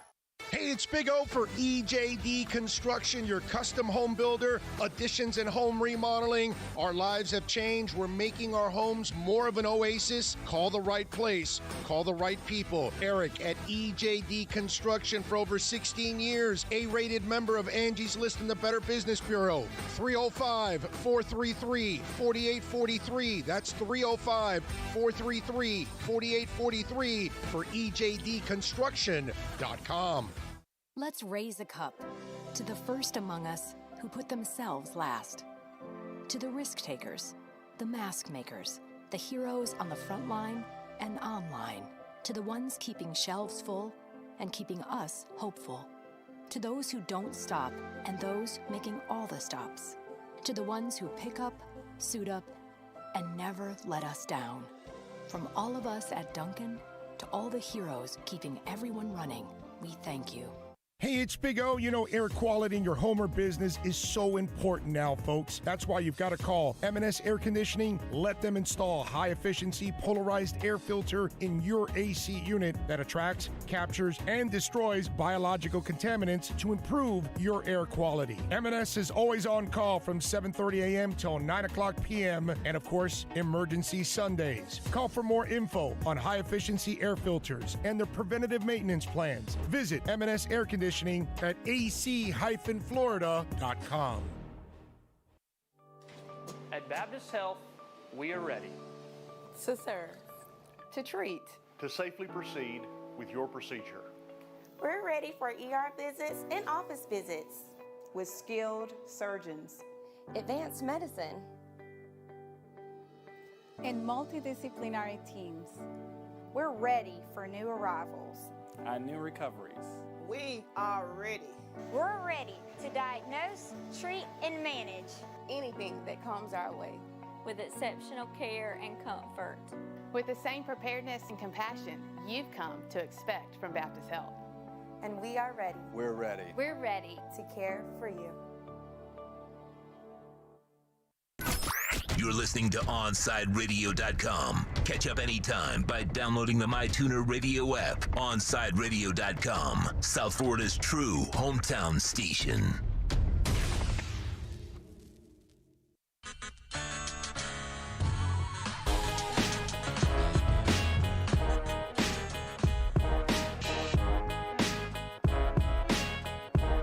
All right, we're back. Final segment of the show. We get ready, and we thank Omar Kelly. We thank Fernando Fiore, as always, for helping us out and joining the program. Of course, remember, if you missed any of our segments, the shows, they're all podcasted. Alex Aguirre is like a Ginsu chef back there, slicing and dicing and putting together a la carte the way you guys want it. So if you just want to hear some Dolphin talk, you want to hear some Heat talk, some Panther talk, some Inter Miami talk, well, this is like a well-rounded station. I just realized that. Even some music, some crypto. Come on, where else are you going to get that? And then now you got Dono coming up, and he's got food, and he's going to make me hungry. You're going to make me hungry again, aren't you, Dono? Yeah, actually, I went to the Outback Steakhouse yesterday, and I had a bloomin' onion, and oh my God, it's so good. It's got to be the best appetizer in the world. You suck, dude. Now I want a bloomin' onion. It was so good. You are terrible, bro. Jesus. Now you see right away, the dude wastes no time making your stomach rumble. It really is amazing. So how you doing, bro? You had your you had your first vaccine today, right? Yeah, I had my first vaccine today. It was, and I really want to throw a huge compliment to the people down at Walgreens. Like I had to go all the way down to Homestead, like just to find a location Who for cares? it. But exactly. And even having to drive down there, they did such a good job. They weren't overbooked, so I didn't have to wait.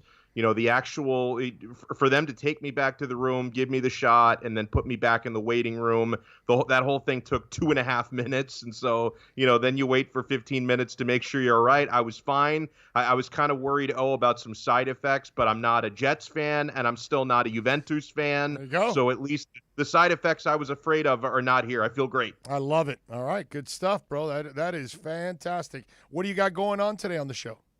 Well, it's going to be a busy day. We had our local teams in action. God. We had the Masters. We had WrestleMania. We're going to crown our winners and losers from the sports weekend.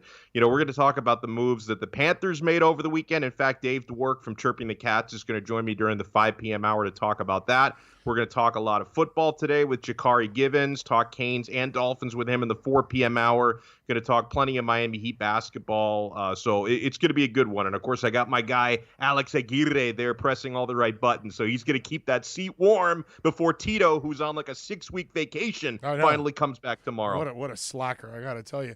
I was talking about it today, and after the Dallas game, the thing I walked away from, I still don't trust Bob like I trust Beazer. Yeah. And that's the one thing that really stuck out to me, that I'm sitting there going, yeah, he has his moments and he plays all right, and Chris has done a good job too. But I've seen what a really great goaltender looks like in a run into the cup, and that's where I'm a little shaky, my friend.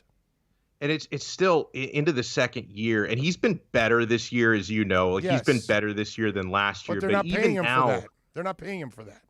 They're right. And it's puzzling to me because, I watched him when he was at Columbus. I saw this guy win 2 Vezina trophies as the outstanding goaltender in the NHL. Like I see what he was capable of doing consistently there. What he did to the Lightning, bro. What he did to the Lightning. He dismantled the Lightning by himself, dude. He left those guys with their confidence down below the ice, at that point. It's crazy, bro. All right, so Dono's coming up. We got to wrap it up because I don't want to take his time. Lock it in there for the man of the match is coming up. You can listen to it online. You can watch it on YouTube, although you're going to see Alex and you're going to see the screen because since he got his shot, he's doing it from home today. So he's chilling. We'll see Alex here tomorrow. And Alex, it's the week, baby. Inter Miami on Sunday. We got that broadcast, baby. Love it. It's going to be awesome. All right, Alex Dono is next. OnSideRadio.com knows gamers need a home. Can you dig it? That's why for the next 60 seconds, Can you count, sucker?